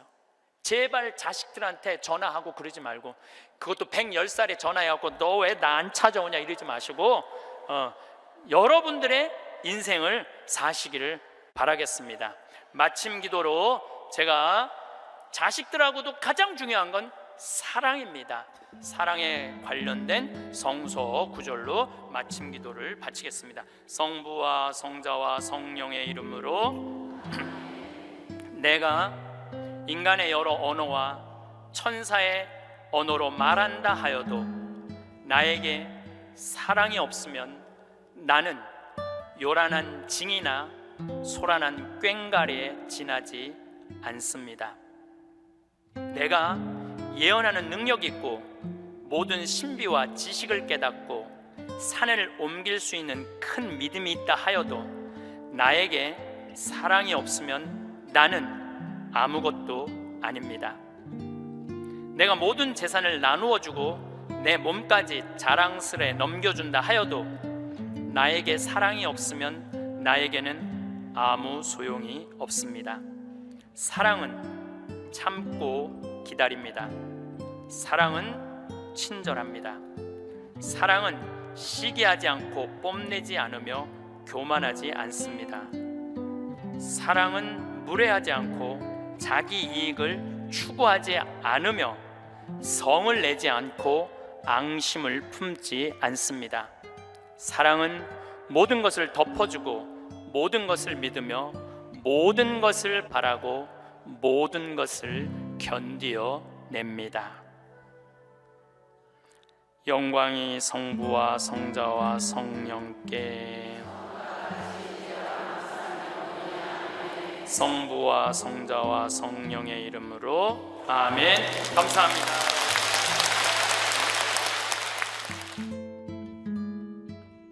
오늘 황창현 신부님의 행복 특강은 정말 인상 깊었습니다. 우리 인생에서 정말 중요한 것이 무엇인지 다시 한번 알게 해주는 좋은 강연이었습니다. 이제 살 날이 얼마 남지 않은 줄 알고 인생을 낭비하고 계시나요? 지금 이 영상을 보시는 5060대이신 분들은 앞으로 50년은 더 살게 됩니다. 더 살고 싶지 않아도 살 수밖에 없게 됩니다. 기술의 발전 속도는 기하급수적으로 발전하기 때문에 더 오래 살게 됩니다. 곧 죽을 줄 알고 자식에게 재산을 물려주고, 곧 죽을 줄 알고 놀아봤자 아무 의미 없다고 생각하고, 아무것도 안 하면서 집 안에서 가만히 앉아만 있나요? 그래봤자 바뀌는 건 없습니다. 앞으로 살 날은 최소 50년이나 남았습니다. 이 50년 동안 집구석에 박혀서 아무것도 안 하고 인생을 낭비하지 마세요. 그건 살아도 산 게 아닙니다. 나이를 먹어 머리가 굳어서 뭘 할 수도 없다고 생각하지 마세요. 나이를 먹을수록 경험이 많아지고 생각이 깊어지면서 더 지혜롭게 되기 마련입니다. 적어도 삶의 지혜는 그 누구보다 훌륭하다고 할 수 있지요. 그럼에도 자식에게 재산을 물려주고 싶다고 생각하시나요? 오늘 강연에서 나온 사례가 아니더라도 주변에서도 어렵지 않게 볼 수 있습니다. 내 모든 걸 바쳐 키운 자식, 서울대 보내고 대기업 취직하고 어딜 내놔도 부끄럽지 않게 키워놨지만 막상 그렇게 옆에서 뒷바라지해준 나는 뒷전에 놔두고 무시하기 마련입니다. 아무리 잘해줘도 절대 모릅니다. 우린 못해주고 힘들게 한 것만 기억하지 잘해준 건 절대 기억하지 않습니다.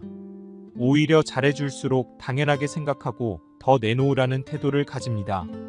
부잣집에서 태어난 자식에게 하고 싶은 대로 다 해주고 자란 자식은 좋게 자라던가요?